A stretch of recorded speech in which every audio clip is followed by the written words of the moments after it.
ಆಮೇನ್. Hallelujah. ಕರ್ತನಾಮಕ್ಕೆ ಸ್ತೋತ್ರವಾಗಲಿ. ದೇವರ ಸನ್ನಿಧಾನದಲ್ಲಿ ದೇವರ ಸಮ್ಮುಖದಲ್ಲಿ ಕೂಡಿ ಬರುವುದಕ್ಕೆ ದೇವರು ಕೊಟ್ಟಂಥ ಅವಕಾಶಕ್ಕಾಗಿ ಇಲ್ಲಿ ಕೂಡಿ ಬಂದಿರೋಂಥ ಎಲ್ಲ ಜನರ ಸಂಗಡ ನಮ್ಮ ಕಾದು ಚರ್ಚಿನ ಮೂಲಕ ಎಲ್ಲರಿಗೂ ನಾನು ಯೇಸು ಕ್ರಿಸ್ತನ ನಾಮದಲ್ಲಿ ನಾನು ವಂದನೆಯನ್ನು ಸಲ್ಲಿಸುತ್ತೇನೆ. ಅದು ಮಾತ್ರ ಅಲ್ಲ, ದೇವರು ಕೊಟ್ಟಂಥ ಆಲೋಚನೆ ಹೇಳುವುದಕ್ಕೆ ದೇವರು ಕೊಟ್ಟಂಥ ಸದವಕಾಶಕ್ಕಾಗಿ ದೇವರಿಗೆ ನಾನು ಕೋಟಿ ಕೋಟಿ ಸ್ತೋತ್ರವನ್ನು ಸಲ್ಲಿಸುತ್ತೇನೆ. ದೇವರು ನನ್ನ ಹತ್ರ ಆಲ್ರೆಡಿ ಇದು ನಿನ್ನೆ ಕೊಟ್ಟಿದ್ದಂಥ ಸಂದೇಶ ಅಲ್ಲ.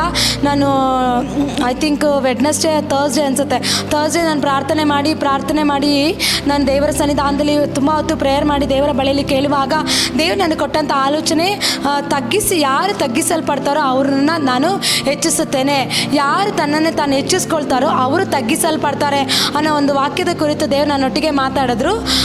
ಅದಕ್ಕಿಂತ ಮುಂಚಿತವಾಗಿ ದೇವರ ನನಗೆ ಕೆಲವು ಆಲೋಚನೆ ಕೊಟ್ಟಿದ್ರು. ದೇವರು ಕೆಲವು ಶಬ್ದನ ನಾನು ಕೇಳಿದ್ದೆ. ಅದು ಇಲ್ಲಿ ಬಂದು ನಾನು ಇಲ್ಲಿ ಮಾತಾಡ್ತಾ ಇದ್ದೀನಿ, ನಾನು ಹೇಳ್ತಾ ಇದ್ದೇನೆ ಅಂದರೆ ಐ ಆಮ್ ಸಮ್ಮಡಿ, ನಾನು ಪರ್ಫೆಕ್ಟ್ ಅಂತ ಹೇಳ್ತಾ ಇಲ್ಲ. ಆದರೆ ದೇವರು ಕೆಲವು ನಾವೇನಾಗಿದ್ದೀವಿ, ನಾವು ಮನುಷ್ಯರಾಗಿ ನಾವು ಜೀವಿಸ್ತಾ ಇದ್ದೀವಿ. ಕೆಲವು ವಿಷಯಗಳು ದೇವರು ನಮ್ಮೊಟ್ಟಿಗೆ ಮಾತಾಡ್ತಾರೆ. ಆದರೆ ಆ ವಿಷಯನ ದೇವರು ಮಾತಾಡಿದ ಮಾತನ್ನು ನೆರವೇರಿಸೋದಕ್ಕೆ ಏನಾಗುತ್ತೆ, ಅಲ್ಲಿ ಕಷ್ಟ ಆಗುತ್ತೆ. ಅದು ಇವತ್ತು ನನ್ನ ಹತ್ರ ಮಾತಾಡಿದ ಒಂದು ಮಾತು ಇವತ್ತು ಬಂದು ನಮ್ಮ ಸೇವೆನಲ್ಲಿ, ನಮ್ಮ ಸಭೆಯಲ್ಲಿ, ನಮ್ಮ ಕಾದು ಚರ್ಚ್ನಲ್ಲಿ ಕೆಲವರಿಗೆ ದೇವರು ನೇಮಿಸಲ್ಪಟ್ಟ ಸೇವೆಗಳನ್ನು ಹೇಳುವಾಗ ಅದೇನಾಗುತ್ತೆ, ಅಲ್ಲಿ ಐಕ್ಯತೆ ಇರೋದಿಲ್ಲ. ಅವರಿಗೆ ಮನಸ್ಸಿದ್ರು ಕೂಡ ಸೈತಾನ್ ಏನು ಮಾಡ್ತಾನೆ, ಮನಸ್ಸು ಇಲ್ಲದ ಹಾಗೆ ಮಾಡ್ತಾನೆ. ಕೆಲವರು ಅನೇಕರು ನಮ್ಮ ಜೊತೆ ಸೇವೆಯಲ್ಲಿದ್ದರು, ಕೆಲವರು ಬಿಟ್ಟು ಹೋದರು, ಕೆಲವರಿಗೆ ವಿವಾಹ ಆಯಿತು, ಕೆಲವರು ಈ ದೇವರು ಅನೇಕರನ್ನ ಎಬ್ಬಿಸತಕ್ಕಂಥ ಒಂದು ಅಭಿಷೇಕ ದೇವ್ರು ಕೊಟ್ಟಿದ್ದಾರೆ. ಆ ಸಮಯದಲ್ಲೂ ಕೂಡ ದೇವರು ಈ ರೀತಿ ಮಾಡ್ಬೇಕಂತ ಹೇಳ್ತಾ ಇದ್ದಾರೆ, ಹೀಗೆ ಮಾಡ್ಬೇಕಂತ ಹೇಳ್ತಾ ಇದ್ದಾರೆ ಅಂದಾಗ ಕೆಲವರು ದೇವ್ರ ಮಾತಿಗೆ ವಿಧೇಯರಾಗ್ತಾಯಿದ್ರು, ದೇವ್ರ ಮಾತನ್ನು ಕೇಳ್ತಾಯಿದ್ರು, ದೇವ್ರ ಮಾತನ್ನು ಕೇಳಿ ತಗ್ಗಿಸ್ಕೊಳ್ತಾಯಿದ್ರು, ಕೆಲವರು ಕೇಳ್ತಾ ಇರಲಿಲ್ಲ. ಆದರೆ ಅದಕ್ಕಿಂತ ಎಸ್ಪೆಷಲಿ ಮನುಷ್ಯನಿಂದ ಒಂದು ಶಕ್ತಿ, ಒಂದು ಸೈತಾನ್ ಕ್ರಿಯೆ ಮಾಡ್ತಾ ಇರ್ತಾನೆ. ಕಳೆದ ವಾರ ಅಲ್ಲ, ಅದಕ್ಕೆ ಆಚೆ ಲಾಸ್ಟ್ ವೀಕೆ ದೇವ್ರು ನಮ್ಮ ಹತ್ರ ಹೇಳಿದ್ದು, ನಮಗೆ ಏನಂದರೆ ನಮಗೆ ಸಮಯ ಇಲ್ಲ, ಇಲ್ಲಿ ನಾವು ಮನೆಯಲ್ಲಿ ನೋಡಬೇಕು, ಮಕ್ಕಳನ್ನ ನೋಡಬೇಕು, ನಮಗೆ ಅಧಿಕ ಜನ ಇಲ್ಲದೆ ಇರೋ ಕಾರಣ, ಸ್ವಲ್ಪ ಜನರಿರೋ ಕಾರಣ ಇಲ್ಲಿ ಚರ್ಚಲ್ಲಿ ಬಂದು ಕೂಡ ಕ್ಲೀನ್ ಮಾಡಬೇಕು, ದೇವರ ಸನ್ನಿಧಾನದಲ್ಲಿ ಕುಳಿತುಕೊಳ್ಬೇಕು, ಟೈಮ್ ಸ್ಪೆಂಡ್ ಮಾಡಬೇಕು, ವಾಕ್ಯ ಪ್ರಿಪೇರ್ ಆಗಬೇಕು. ಈ ರೀತಿಯೆಲ್ಲ ನೋಡುವಂಥ ಸಮಯದಲ್ಲಿ ಸಮಯ ಇಲ್ಲದೆ ಇರುವಾಗ ಪ್ರಾಕ್ಟೀಸ್ ಅನ್ನೋದು ಬಂದ್ಬಿಟ್ಟು ನಾವು ಅಧಿಕವಾಗಿ ಟೈಮ್ ಸ್ಪೆಂಡ್ ಮಾಡ್ತಾ ಇರಲಿಲ್ಲ. ಸ್ವಲ್ಪ ಸಮಯ ನಾವು ಆರಾಧನೆ ನಾವು ಮಾಡ್ತಾಯಿದ್ವಿ. ಆದರೆ ಯಾವುದೇ ರೀತಿಯ ಆರಾಧನೆಯಲ್ಲಿ ಒಂದು ದೇವರ ಮಹಿಮೆ, ಆ ದೇವರ ಪ್ರಸನ್ನತೆ ಇಳಿಬೇಕು ಅಂದರೆ ಪರಿಶುದ್ಧಾಪನೆ ಬೇಕು. ಅದು ಮೊದಲನೇದಾಗಿ. ಎರಡನೇದಾಗಿ ನಾವು ಏನೇ ಒಂದು ಪ್ರಿಪೇರ್ ಇಲ್ಲದೆ ನಾವು ಬಂದು ನಿಂತ್ಕೊಂಡು ಆರಾಧನೆ ಮಾಡೋದಾಗಲಿ ಇಲ್ಲ ವಾಕ್ಯ ಹೇಳೋದಾಗಲಿ ಆಗೋದಿಲ್ಲ. ಅದಕ್ಕೆ ದೇವರಾಪ ನನ್ನ ಹತ್ರ ನನ್ನೊಟ್ಟಿಗೆ ಹೇಳಿದ್ದು, ನೀವು ಆಲಯದಲ್ಲಿ ಹೋಗಿ ಎಲ್ಲ ಕ್ಲೀನ್ ಮಾಡಿ ಪ್ರಾಕ್ಟೀಸ್ ಮಾಡಿ ನೀನು ಬರಬೇಕಂತ ಹೇಳಿದ್ರು. ಮನೇಲಿ ಮಾಡಬೇಕು, ಮನೇಲಿ ಆಗುತ್ತೆ ಅಂದಾಗ ಅದು ಆಗ್ತಾ ಇರಲಿಲ್ಲ, ಒಬ್ರು ಇರ್ತಾರಿಲ್ಲ, ಈ ರೀತಿ ಆಗ್ತಾಯಿತ್ತು. ಈ ರೀತಿಯಾದ ಕಾರಣದಿಂದ ದೇವರಾತ್ಮ ನನಗೆ ಆಲೋಚನೆ ಕೊಟ್ಟಿದ್ರು. ಕಳೆದ ವಾರ ಆಗಲಿಲ್ಲ, ಅಧಿಕವಾಗಿ ಮಳೆ ಬಂತು, ಆಗಲಿಲ್ಲ. ಈ ವಾರ ನಾನು ಪ್ಲ್ಯಾನ್ ಮಾಡಿ ಹೇಗಾದರೂ ಮಾಡಿ ಪ್ರಾಕ್ಟೀಸ್ ಮಾಡಿ ದೇವರ ಸನ್ನಿಧಾನದಲ್ಲಿ ದೇವರ ಸಮ್ಮುಖದಲ್ಲಿ ಪ್ರಾರ್ಥನೆ ಮಾಡಿ ಪ್ರಿಪೇರ್ ಆಗಿ ಬರಬೇಕಂತೇಳಿ ನಾನು ಇಲ್ಲಿ ಬಂದೆ. ಆದರೆ ಸಮ್ ಟೈಮು ಸೈತಾನ್ ಏನು ಮಾಡಿಬಿಟ್ಟು ಅದನ್ನು ಗಲಿಬಿಲಿ ಮಾಡಿ ಗೊಂದಲ ಮಾಡಿ ಯಾವುದೇ ರೀತಿ ಪ್ರಾಕ್ಟೀಸ್ ಮಾಡೋಕ್ಕಾಗದೆ, ಆ ಪ್ರಾರ್ಥನೆ ಸರಿಯಾಗಿ ಮಾಡೋಕ್ಕಾಗದೆ ಸೈತಾನ್ ಏನು ಮಾಡ್ದ, ಗೊಂದಲ ಪಡಿಸ್ದ. ಆದರೆ ದೇವ್ರು ನನ್ನೊಟ್ಟಿಗೆ ಹೇಳಿದ್ದು, ಇವತ್ತೊಂದು ದೊಡ್ಡ ಕಾರ್ಯ ಇಲ್ಲಿ ನಡಿಬೇಕಾಗಿತ್ತು, ದೊಡ್ಡ ಒಂದು ಉದ್ದೇಶ ಇಲ್ಲಿ ದೇವ್ರ ಕಾರ್ಯ ಮಾಡಬೇಕಾಗಿತ್ತು.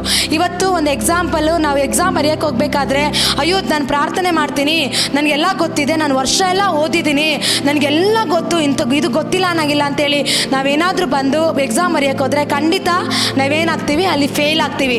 ಎಕ್ಸಾಮ್ ಬರೋದಕ್ಕಿಂತ ಮುಂಚೆ ನಾವೇನಾಗಬೇಕು, ಪ್ರಿಪೇರ್ ಆಗಬೇಕು. ಅದೇ ರೀತಿ ನನಗೆ ಆಡೋದು ಗೊತ್ತಿದೆ, ನನಗೆ ವಾಕ್ಯ ಹೇಳೋದು ಗೊತ್ತಿದೆ, ನನಗೆ ಪ್ರಾರ್ಥನೆ ಮಾಡೋದು ಗೊತ್ತಿದೆ ಅಂತೇಳಿ ಬಂದು ದೇವರ ಒಂದು ಫುಲ್ಪೀಟಲ್ಲಿ, ದೇವರ ಒಂದು ಯಜ್ಞವೇದಿಯಲ್ಲಿ ಬಂದು ನಾವು ನಿಂತು ಆರಾಧನೆ ಮಾಡೋದಕ್ಕಾಗೋದಿಲ್ಲ. ಪ್ರತಿಯೊಬ್ಬರು ಕೂಡ ಪ್ರಾಕ್ಟೀಸ್ ಮಾಡಿ ಪ್ರಿಪೇರ್ ಆಗಿ ದೇವ್ರ ಸನ್ನಿಧಾನದಲ್ಲಿ ಬರಬೇಕು. ಬಟ್ ನಮ್ಮೆಲ್ಲರಿಗೂ ಮನಸ್ಸಿದೆ, ಆದರೆ ಸೈತಾನ್ ಏನು ಮಾಡ್ದ, ಅದನ್ನು ಮಾಡೋದಕ್ಕೆ ಬಿಡಲಿಲ್ಲ, ಅದು ಆಗಲಿಲ್ಲ. ಆದರೆ ನೆಕ್ಸ್ಟ್ ದಿವಸ ನಾವು ಅದಕ್ಕೆ ಅವಕಾಶ ಕೊಡದೆ ಐಕ್ಯತೆ ಇರಬೇಕು, ನಮ್ಮಲ್ಲಿ ಒಂದೇ ಮನಸ್ಸಿರಬೇಕು.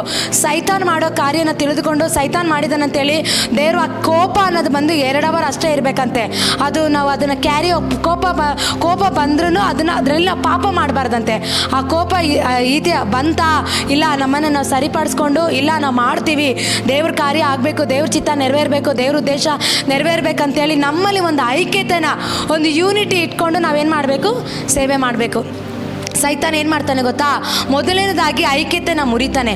ಐಕ್ಯತೆ ಎಲ್ಲಿರೋಲ್ಲ ಅಲ್ಲಿ ದೇವರ ಆಪನ ಕಾರ್ಯ ಚಲಿಸೋದಿಲ್ಲ. ಅದಕ್ಕೆ ನಾವೇನು ಮಾಡಬೇಕು? ಫಸ್ಟು ಐಕ್ಯತೆ ಉಳ್ಳವರಾಗಿರಬೇಕು, ಸೈತಾನ ಕಾರ್ಯ ಲಯ ಮಾಡಬೇಕು. ಇವತ್ತು ಏನೋ ಸಮಾಟ್ ಗಲಿಬಿಲಿ ಆಯಿತು, ಗೊಂದಲ ಆಯ್ತು ಅಂದಿದ ತಕ್ಷಣ ತಗ್ಗಿಸ್ಕೊಳ್ಳಲ್ಲ. ನಾನು ಕೋಪ ಏನೋ ಮಸ್ತರ ಏನೋ ಒಂದು ರೀತಿ ಬೇಡ, ಆದರೆ ಆಗಲಿ ಹೋದ್ರೆ ಹೋಗಲಿ ನಾನೇ ಈ ರೀತಿಯಾಗಿ ನನ್ನಲ್ಲೂ ಬರುತ್ತೆ, ನಮ್ಮ ಜೊತೆಲಿ ಇರೋರಲ್ಲೂ ಸೈತಾನ ಏನು ಮಾಡ್ತಾನೆ? ಗಲಿಬಿಲಿ ತಂದಾಗ್ತಾನೆ. ಅದಕ್ಕೆ ಅವಕಾಶ ಕೊಡದೆ ಎಚ್ಚರವಾಗಿದ್ದು ನಾವು ಪ್ರತಿ ಸಾರಿ ದೇವರ ಸನ್ನಿಧಾನಕ್ಕೆ ಬರುವಾಗ ಏನಾದರೂ ಕಲ್ತು ಮಾಡಿದ್ರೇ ದೇವ್ರ ಕಾರ್ಯ ಮಾಡಿ. ನನಗೆ ಹಾಡಾಡೋಕ್ಕೆ ಗೊತ್ತಿದೆ, ನನಗೆ ಒಳ್ಳೆ ವಾಯ್ಸ್ ಇದೆ, ಒಳ್ಳೆ ಗಿಫ್ಟ್ ಇದೆ. ಇವತ್ತು ನಾನು ಈ ವಾಕ್ಯ ಬಂದು ಹೇಳ್ಬೇಕಂದ್ರೆ ದೇವ್ರು ನನಗೆ ಥರ್ಸ್ಡೇನೇ ವಾಕ್ಯ ಕೊಟ್ಟಿದ್ದಾರೆ ಅಂತ ಅಂದ್ಬಿಟ್ಟು ಅದನ್ನು ತೊಗೊಂಡು ಬಂದು ನಾನು ಬಂದು ಇಲ್ಲಿ ಹೇಳೋಕ್ಕಾಗಲ್ಲ. ಅದು ಅಲ್ಲದೆ ಮತ್ತೆ ಕೂತ್ಕೊಂಡು ದೇವ್ರ ಹತ್ರ ಕನ್ಫರ್ಮೇಷನ್ ಮಾಡಿಕೊಂಡು, ದೇವರೇ ಇದು ನನಗೆ ನೀನು ಕೊಟ್ಟಿದ್ಯಾ, ಇದನ್ನು ನಾನು ಮಾತಾಡಬೇಕಾ ಅಂತೇಳಿ ಇದ್ರ ವಾಕ್ಯಗಳ ಡೆಫಿನೇಷನನ್ನು ತೆಗೆದುಕೊಂಡು ಸಮಯವನ್ನು ನಾವು ಬೆಲೆ ತೆತ್ತಿ ಸಮಯವನ್ನು ಸ್ಪೆಂಡ್ ಮಾಡಿ ನಾವು ಬಂದು ಇಲ್ಲಿ ವಾಕ್ಯನ ಹೇಳುವಾಗಲೇ ಒಂದೊಂದು ಹೃದಯನ ಮುಟ್ಟೋದು. ಆರಾಧನೆಯಲ್ಲಿ ಬಿಡುಗಡೆಗಳು ನಡೆಯುತ್ತೆ, ಆರಾಧನೆಯಲ್ಲಿ ಅದ್ಭುತಗಳು ನಡೆಯುತ್ತೆ. ಯಾವಾಗ ನಾವು ಆರಾಧನೆ ಮಾಡ್ತಿರೋ ಅಲ್ಲಿ ದೈವ ಪ್ರಸನ್ನತೆ ಎಳೆದು ಬರುತ್ತೆ, ದೇವರ ಸಾನ್ನಿಧ್ಯ ಎಳೆದು ಬರುತ್ತೆ. ನೋಡಿ ದೇವರ ಮಕ್ಕಳೇ, ಆರಾಧನೆ ಮಾಡುವಾಗ ಎಲ್ಲಿ ನಾವು ದೇವರನ್ನ ಆರಾಧಿಸ್ತಾ ಇರ್ತೀರೋ ಪೂರ್ಣ ಮನಸ್ಸಿಂದ, ಪೂರ್ಣ ಬಲದಿಂದ, ಪೂರ್ಣ ಶಕ್ತಿಯಿಂದ ನಾವು ಆರಾಧನೆ ಮಾಡ್ತಾ ಇರುವಾಗಲೇ ದೇವರ ಒಂದು ಸಿಂಹಾಸನ ನಮ್ಮ ಮಧ್ಯದಲ್ಲಿ ಇಳಿದು ಬರುತ್ತಂತೆ. ನೋಡಿ ದೇವರಿಗೆ ಏನು ಗೊತ್ತಾ, ಇವತ್ತು ಕೆಲವರಿಗೆ ತಿನ್ನೋ ಒಂದು ಆಸೆ ಇರುತ್ತೆ, ಕೆಲವರಿಗೆ ಬಟ್ಟೆ ಹಾಕೊಳ್ಳೋ ಒಂದು ಆಸೆ ಇರುತ್ತೆ, ಕೆಲವರಿಗೆ ಮೂವಿ ನೋಡಬೇಕು, ಪಾರ್ಟಿ ಮಾಡಬೇಕು, ಈ ರೀತಿಯಾದ ಒಂದು ವಿಧವಾದ ರೀತಿಯಲ್ಲಿ ಕೆಲವರಿಗೆ ಆಸೆ ಇರುತ್ತೆ. ಆದರೆ ದೇವರು ಒಂದು ವಿಷಯದಲ್ಲಿ ಅವರ ಹಸಿರು ಬುಕ್ಕ ಅಂತೆ. ಯಾವ ವಿಷಯದಲ್ಲಿ ಗೊತ್ತಾ? ಆರಾಧನೆ ಆತನಿಗೆ ಮಾತ್ರ ಸಲ್ಲಿಸಬೇಕಾದ ಆರಾಧನೆಯಲ್ಲಿ ಆತನ ಏನಾಗಿರ್ತಾನಂತೆ? ಆತನ ಹಸಿರು ಬುಕ್ಕ ಅಂದರೆ ಏನಂತಾರೆ? ಇವತ್ತು ಫಾರ್ ಎಕ್ಸಾಂಪಲ್ ನಾವು ಹೇಳೋದು ಅತಿ ಆಸೆ ಆತನಿಗೆ ಮಾತ್ರ ಆ ಗೌರವವನ್ನು, ಘನತೆಯನ್ನು, ಆ ಮಹಿಮೆಯನ್ನು ಆತನಿಗೆ ಮಾತ್ರ ಸಲ್ಲಿಸಬೇಕು, ಆತನಲ್ಲದೆ ಮತ್ತೆ ಯಾರಿಗೂ ನಾನು ಸಲ್ಲಗೊಡಿಸೋದಿಲ್ಲ ಅಂತ ದೇವ್ರ ವಾಕ್ಯ ಹೇಳುತ್ತೆ. ಅಂದರೆ ದೇವರಿಗೆ ಅಂದರೆ ನಾವು ಮಾಡುವ ಆರಾಧನೆಯಲ್ಲಿ ನಾವು ಯಾವ ರೀತಿ ನಾವು ಆರಾಧನೆ ಮಾಡ್ತಿರೋ ಆ ಆರಾಧನೆಯಲ್ಲಿ ಅವರು ಅಷ್ಟು ಹಸಿರು ಬುಕ್ಕ ಅಂತೆ, ಅಂದರೆ ಅಷ್ಟು ಅವರು ಇಷ್ಟಪಡ್ತಾರಂತೆ. ಅದಕ್ಕೆ ದೇವ್ರು ಏನು ಮಾಡ್ತಾರೆ? ನಾವೇನು ಮಾಡಬೇಕು? ಅದಕ್ಕೆ ನಾವು ದೇವರಿಗೆ ಸಜೀವ ಯಜ್ಞವಾಗಿ ನಮ್ಮನ್ನೇ ನಾವು ಸಮರ್ಪಿಸುತ್ತಾ ದೇವರ ಸನ್ನಿಧಾನದಲ್ಲಿ ನಾವೇನು ಮಾಡಬೇಕು? ಆರಾಧನೆ ಮಾಡಬೇಕು. ಮೊದಲು ಆರಾಧನೆ ಚೆನ್ನಾಗಿದ್ರೇ ಕೊನೆಯವರೆಗೂ ಅದೇನಾಗಿರುತ್ತೆ ಗೊತ್ತಾ? ಆ ಫುಲ್ ಎಂಟೈರ್ ಪರಿಶುದ್ಧಾಪನ ಒಂದು ಅಟ್ಮಾಸ್ಫಿಯರು ಕ್ರಿಯೇಟ್ ಆಗಿರುತ್ತೆ. ನಾನು ಒಂದೇ ಮನಸ್ಸಿಂದ ಬಂದು ಇಲ್ಲಿ ದೇವರ ಆಪನ ಕಾರ್ಯ ಚಲಿಸಬೇಕು. ನಾವು ಮಾಡುವ ಆರಾಧನೆ ಈ ಪಟ್ಟಣಕ್ಕೊಂದು ಬಿಡುಗಡೆ, ಈ ರಾಜ್ಯಕ್ಕೊಂದು ಬಿಡುಗಡೆ, ಈ ಸ್ಥಳಕ್ಕೊಂದು ಬಿಡುಗಡೆ ನಡಿಬೇಕಂತೇಳಿ ನಾವು ಒಂದೇ ಮನಸ್ಸಿಂದ ಬಂದು ಮಾಡುವಾಗ ದೇವರು ಖಂಡಿತ ಅಲ್ಲಿ ಕಾರ್ಯ ಮಾಡ್ತಾರೆ. ನಾನು ಅಧಿಕವಾಗಿ ಅದು ವಿಷಯ ಹೇಳೋದಿಲ್ಲ. ಈಗ ನಾನು ವಾಕ್ಯಕ್ಕಾಗಿ ಹೋಗ್ತೀನಿ. ಮತ್ತೆ ಬರೆದ ಸುವಾರ್ತೆ 23:12 ವಾಕ್ಯವನ್ನು ಓದಿಕೊಳ್ಳೋಣ.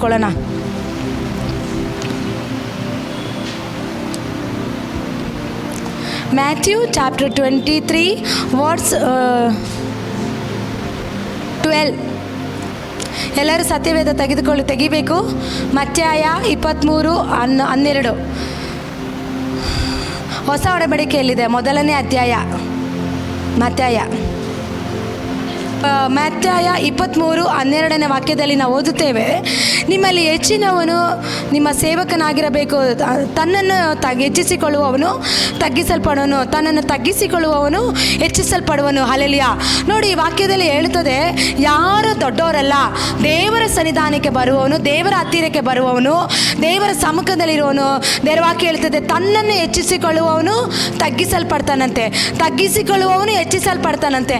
ಅಂದರೆ ಇವತ್ತು ಫಾರ್ ಎಕ್ಸಾಂಪಲ್ ಪ್ರತಿಯೊಬ್ಬರು, ಕೆಲವು ಟ್ಯಾಲೆಂಟ್ ಇದೆ, ಕೆಲವರಿಗೆಲ್ಲ ಗೊತ್ತಿದೆ, ಕೆಲವು ದೇವರು ಅವ್ರನ್ನ ಅಭಿವೃದ್ಧಿ ಮಾಡಿದರೆ, ಇಲ್ಲ ಅವ್ರನ್ನ ಪ್ರಾಸ್ಪರಿಟಿಯಲ್ಲಿ ಅವ್ರು ಚೆನ್ನಾಗಿದ್ದರೆ ಅವ್ರು ಏನು ಮಾಡ್ತಾ ಇರ್ತಾರೆ? ತನ್ನನ್ನು ತಾನು ಹೆಚ್ಚಿಸ್ಕೊಳ್ತಾ ಇರ್ತಾರೆ, ತನ್ನನ್ನು ತಾನು ಅವ್ರನ್ನ ಹೆಚ್ಚಿಸ್ಕೊಳ್ತಾರೆ. ನನಗೆಲ್ಲ ಗೊತ್ತಿದೆ, ನನಗೆ ವಾಕ್ಯ ಹೇಳೋದಕ್ಕೆ ಬರುತ್ತೆ, ನನಗೆ ಆಡೋದಕ್ಕೆ ಬರುತ್ತೆ, ನನಗೆ ಓದೋಕ್ಕೆ ಬರುತ್ತೆ, ನನಗೆ ವಿದ್ಯಾಭ್ಯಾಸ ಇದೆ, ನನಗೆ ಜ್ಞಾನ ಇದೆ ಅಂತೇಳಿ ಅಲ್ಲಿ ಏನಾಗುತ್ತೆ?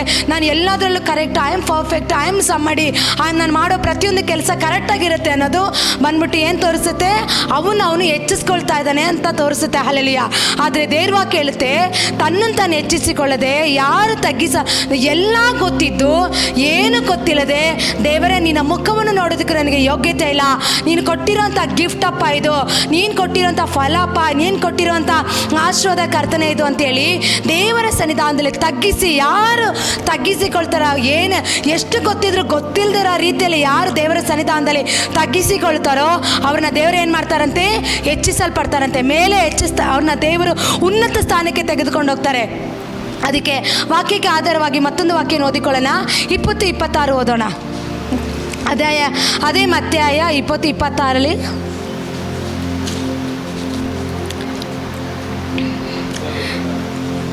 ಅಂದರೆ ನಿಮ್ಮಲ್ಲಿ ದೊಡ್ಡವನಾಗಬೇಕೆಂದಿರುವವನು ನಿಮ್ಮ ಸೇವಕನಾಗಿರಬೇಕು, ನಿಮ್ಮಲ್ಲಿ ಮೊದಲನೇವನಾಗಿರಬೇಕೆಂದಿರುವವನು ನಿಮ್ಮ ಹಾಳಾಗಿರಬೇಕು. ಹಾಗೆ ಮನುಷ್ಯಕುಮಾರನು ಸೇವೆ ಮಾಡಿಸಿಕೊಳ್ಳುವುದಕ್ಕೆ ಬರಲಿಲ್ಲ, ಸೇವೆ ಮಾಡುವುದಕ್ಕೂ ಅನೇಕರನ್ನು ಬಿಡಿಸಿಕೊಳ್ಳುವುದಕ್ಕೂ ತನ್ನ ಪ್ರಾಣವನ್ನು ಹಿಡುಕೊಡುವುದಕ್ಕೂ ಬಂದನು ಎಂದು ಹೇಳಿದನು. ಹಲ್ಲೆಲೂಯಾ. ನೋಡಿ, ವಾಕ್ಯದಲ್ಲಿ ನಾವೇನು ಹೇಳ್ತೇವೆ? ನಿಮ್ಮಲ್ಲಿ ದೊಡ್ಡವನಾಗಬೇಕಾದ್ರೆ ನಾವೇನಾಗಿರಬೇಕು? ಮೊದಲು ಸೇವಕರಾಗಬೇಕು. ನಿಮ್ಮಲ್ಲಿ ಮೊದಲನೇವನಾಗಬೇಕಾದ್ರೆ ಮೊದಲು ನಾವೇನಾಗಿರಬೇಕು? ಹಾಳಾಗಿರಬೇಕು. ಮೊದಲೇ ದೇವರ ವಾಕ್ಯ ಗೊತ್ತಿಲ್ಲದೆ, ದೇವರನ್ನ ರುಚಿಸಿ ನೋಡದಂತೆ, ದೇವರ ಸತ್ಯವನ್ನು ತಿಳಿದುಕೊಳ್ಳದಂತೆ, ದೇವರ ಸನ್ನಿಧಾನದಲ್ಲಿ ತಗ್ಗಿಸಿಕೊಳ್ಳದೆ, ದೇವರ ಸಮ್ಮುಖದಲ್ಲಿ ನನ್ನ ದೀಕ್ಷಾಸ್ಥಾನ ತೆಗೆದುಕೊಂಡಿದ ತಕ್ಷಣವೇ ದೇವರನ್ನು ಕರೆದಿದ್ದಾರೆ, ದೇವರನ್ನ ಅಭಿಷೇಕ ಮಾಡಿದ್ದಾರೆ, ದೇವರ ಒಂದು ಅನಾಯಿಂಟಿಂಗ್ ಇದೆ, ನನಗೆಲ್ಲ ಗೊತ್ತು, ನನಗೆ ವರಗಳಿದೆ, ನನಗೆ ಫಲಗಳಿದೆ ಅಂತೇಳಿ ನಾವೇನು ನಾನು ದೊಡ್ಡವನಾಗ್ತೀನಿ ಅಂತ ಹೋದರೆ ಅಲ್ಲಿ ದೊಡ್ಡವನಾಗೋದಕ್ಕಾಗೋದಿಲ್ಲ. ನಾವೇನಾಗಿರ್ಬೇಕು? ದೊಡ್ಡವನಾಗೋದಕ್ಕಿಂತ ಮುಂಚೆ ನಾವು ಸೇವಕರಾಗಿರ್ಬೇಕು. ನಾವು ಕೂಡ ದೀಕ್ಷಾಸ್ಥಾನ ಹೊಂದಿಕೊಂಡು ಅನೇಕ ವರ್ಷಗಳು ನಮ್ಮ ಆಲಯದಲ್ಲಿ ನಾವು ಒಂದು ಚಿಕ್ಕ ಹಾಡಾಡುತ್ತಾ ನಾವು ಕುಳಿತುಕೊಂಡು ಅನೇಕ ದಿವಸಗಳಿಂದ ಚೇರ್ ಮೇಲೆ ಕುಳಿತುಕೊಂಡು ವಾಕ್ಯವನ್ನು ಕೇಳಿ, ವಾಕ್ಯವನ್ನು ಕಲಿತು, ಅನೇಕ ಸಾರಿ ನಮ್ಮನ್ನೇ ನಾವು ತಗ್ಗಿಸಿಕೊಂಡು, ಅನೇಕ ಸಾರಿ ದೇವರ ಅಭಿಷೇಕ ಇದ್ರೂ, ವರಗಳಿದ್ರೂ, ಫಲಗಳಿದ್ರೂ ನಾವು ಅನೇಕ ಪಟ್ಟಣಗಳಿಗೆ, ದೇಶಗಳಿಗೆ, ಅನೇಕ ಜಾಗಗಳಿಗೆ ಸುವಾರ್ತೆ ಸಾರ್ತಾ ಇದ್ರು ಕೂಡ ನಾವೇನಾಗಿದ್ರಿ? ನಮ್ಮನ್ನು ದೊಡ್ಡತನವನ್ನು ತೋರಿಸಿಕೊಳ್ಳದೆ ನಾವು ಸೇವಕರಾಗಿ ಚಿಕ್ಕವರಾಗಿರೋದಕ್ಕೆ ಕೆಲವು ಆ ವಿಷಯದಲ್ಲಿ ನಾವು ಕಲಿತುಕೊಂಡು ಬಂದ್ರಿ. ನಮ್ಮ ಸೇವಕರು ಕೂಡ ನಮಗೆ ಅದನ್ನೇ ಕಲಿಸಿಕೊಟ್ಟಿದ್ದು. ಅದು ಮಾತ್ರ ಅಲ್ಲ, ಮೊದಲನೇದಾಗಿ ನಾವೇನಾಗಿರ್ಬೇಕು? ನಾವು ಹಾಳಾಗಿರ್ಬೇಕು. ಮೊದಲು ನಾವು ಬೆಳೆಯುವಾಗಲೇ ಚಿಕ್ಕ ಮಕ್ಕಳಾಗಿ ಒಂದೊಂದು ಬೆಳೆದು ಆಮೇಲೆ ನಾವು ಉನ್ನತ ದೇವರು ತೆಗೆದುಕೊಂಡು ಹೋದ ಮೇಲೆ, ದೇವರು ತೆಗೆದುಕೊಂಡು ಹೋದ ನಂತರ ನಾವು ಎಷ್ಟೇ ಉನ್ನತಕ್ಕೆ ತೆಗೆದುಕೊಂಡು ಹೋದ್ರೂ ನಾವೇನಾಗಿರ್ಬೇಕು? ನಾವು ತಗ್ಗಿಸಿಕೊಂಡವರಾಗಿರ್ಬೇಕು. ನೋಡಿ, ಹಾಗೆ 28ನೇ ವಾಕ್ಯದಲ್ಲಿ ನೋಡುತ್ತೇವೆ, ಹಾಗೆ ಮನುಷ್ಯಕುಮಾರನು ಸೇವೆ ಮಾಡಿಕೊಳ್ಳುವುದಕ್ಕೆ ಬರಲಿಲ್ಲ, ಸೇವೆ ಮಾಡುವುದಕ್ಕೂ ಅನೇಕರನ್ನ ಬಿಡಿಸಿಕೊಳ್ಳುವುದಕ್ಕಾಗಿ ತನ್ನ ಪ್ರಾಣ ಹಿಡ್ಕೊಡುವುದಕ್ಕೆ ಬಂದನು. ಹಲ್ಲೆಲೂಯಾ. ನೋಡಿ, ಮನುಷ್ಯಕುಮಾರನಂದ್ರೆ ಯಾರು? ಯೇಸು ಕ್ರಿಸ್ತನು ತಂದೆಯಾದ ದೇವರ ಒಬ್ಬನೇ ಮಗನು. ಆತನ ಮೇಲೆ ಅಭಿಷೇಕ ಇತ್ತು, ಆತನ ಪ್ರಾರ್ಥನೆ ಮಾಡಿದ್ರೆ ರೋಗ ಸೌಖ್ಯಗಳು ನಡೀತಾ ಇತ್ತು, ಅದ್ಭುತಗಳು ನಡೀತಾ ಇತ್ತು, ಬಿಡುಗಡೆಗಳು ನಡೀತಾ ಇತ್ತು. ಆದರೆ ಯೇಸು ಸ್ವಾಮಿ ಏನು ಮಾಡಿದ್ರು? ಆತನ ಸೇವೆ ಯಾವತ್ತೂ ಮಾಡಿಸ್ಕೊಳ್ಳಿಲ್ಲ. ನೋಡಿ ದೇವರ ಮಕ್ಕಳೇ, ಶಿಷ್ಯರ ಬಳಿಯಲ್ಲಾಗಲಿ, ಅಲ್ಲಿ ಬಂದಿರೋಂಥ ಜನರ ಬಳಿಯಲ್ಲಾಗಲಿ, ಯಾರ ಬಳಿಯಲ್ಲೂ ಕೂಡ ಯೇಸು ಸ್ವಾಮಿ ನಾನು ಬೋಧಕನಾಗಿದ್ದೇನೆ, ನಾನು ಅನೇಕ ರೋಗ ಸೌಖ್ಯ ಮಾಡ್ತಾ ಇದ್ದೀನಿ, ಅದ್ಭುತಗಳು ಮಾಡ್ತಾ ಇದ್ದೀನಿ ಅಂತೇಳಿ ಯೇಸು ಸ್ವಾಮಿ ಏನು ಮಾಡಿದ್ರು? ಯಾರ ಬಳಿಯಲ್ಲೂ ಅವರು ಸೇವೆಯನ್ನು ಮಾಡಿಸಿಕೊಳ್ಳಿಲ್ಲ. ಅವರು ಸೇವೆಯನ್ನು ಮಾಡಿದ್ರು. ದೇವರ ಮಕ್ಕಳೇ, ಆ ಯೇಸು ಸ್ವಾಮಿನ ಸ್ವಂತ ಮನುಷ್ಯಕುಮಾರನಾದ ಯೇಸು ಕ್ರಿಸ್ತನೇ ಆತನು ಮೊದಲಾಗಿ ಸೇವೆ ಮಾಡೋದಕ್ಕೆ ಪ್ರಾರಂಭ ಮಾಡಿದ್ರು. ನೋಡಿ, ಯೇಸು ಸ್ವಾಮಿ ತನ್ನ ಪದವಿನ, ತನ್ನ ಸ್ಥಾನವನ್ನು, ತನ್ನ ಎಲ್ಲವನ್ನು ಬಿಟ್ಟು ಅವ್ರು ಏನು ಮಾಡಿದ್ರು? ದೇವರ ಸುವಾರ್ತೆಯನ್ನು ಸಾರೋದಕ್ಕೆ ಪ್ರಾರಂಭ ಮಾಡಿದ್ರು. ಹಳ್ಳಿಗಳಿಗೆ, ಗ್ರಾಮಗಳು, ಪಟ್ಟಣಗಳಿಗೆ ಸ್ವಂತ ಕಾಲುಗಳಲ್ಲಿ ಅವ್ರು ನಡೆದುಕೊಂಡು ಹೋಗಿ ಅನೇಕ ಶಿಷ್ಯರನ್ನ ಆರಿಸಿಕೊಂಡು ಅನೇಕ ಜನರಿಗೆ ಸುವಾರ್ತೆ ಸಾರೋದು ಮಾತ್ರ ಅಲ್ಲ, ಅನೇಕ ರೋಗಿಗಳನ್ನು ಸೌಖ್ಯ ಮಾಡೋದು, ಅನೇಕ ಜನರನ್ನು ಬಿಡಿಸುವುದಕ್ಕೆ ದೇವರು ಏನು ಮಾಡಿದ್ರು?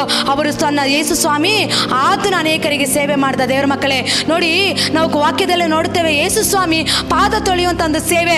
ಇವತ್ತಷ್ಟು ನಾನು ಚಿಕ್ಕವಳಿರುವಾಗ ಒಂದು ಸಭೆಗೆ ಹೋಗ್ತಾ ಇದ್ದೆ. ಆ ಸಭೆಯಲ್ಲಿ ನನಗೆ ಗೊತ್ತಿರೋ ಪ್ರಕಾರ ದೊಡ್ಡವರು ಚಿಕ್ಕವರಂತ ನೋಡದೆ ಎಲ್ಲರೂ ಅವರವರ ಪಾದಗಳನ್ನ ತೊಳಿತಾ ಇದ್ರು. ನಾವು ಅವ್ರ ಪಾದ ತೊಳೆದ್ರೆ ಅವರು ನಮ್ಮ ಪಾದನ ತೊಳಿತಾ ಇದ್ರು. ಅಂದರೆ ಏನು ತೋರಿಸುತ್ತೆ? ತನ್ನನ್ನೇ ತಾನು ತಗ್ಗಿಸಿಕೊಳ್ಳುವಿಕೆಯನ್ನು ತೋರಿಸಿಕೊಳ್ಳುತ್ತೆ. ಯೇಸು ಸ್ವಾಮಿ ಕೂಡ ನಮಗೆ ಇದನ್ನೇ ಮಾದರಿಯಾಗಿ ತೋರಿಸಿಕೊಟ್ಟಿದ್ದು. ಯೇಸು ಸ್ವಾಮಿ ಏನು ಮಾಡಿದ್ರು? ಆತನು ತನ್ನ ದೇವರಾಗಿದ್ರು ಕೂಡ, ಆತನು ಅನೇಕ ಅದ್ಭುತಗಳು ಮಾಡ್ತಾ ಇದ್ರು ಕೂಡ, ಆತನು ಯಾಜಕನಾಗಿದ್ರು ಕೂಡ, ದೇವರ ಮಗನಾಗಿದ್ರು ಕೂಡ, ಆತನ ಏನು ಮಾಡ್ದ?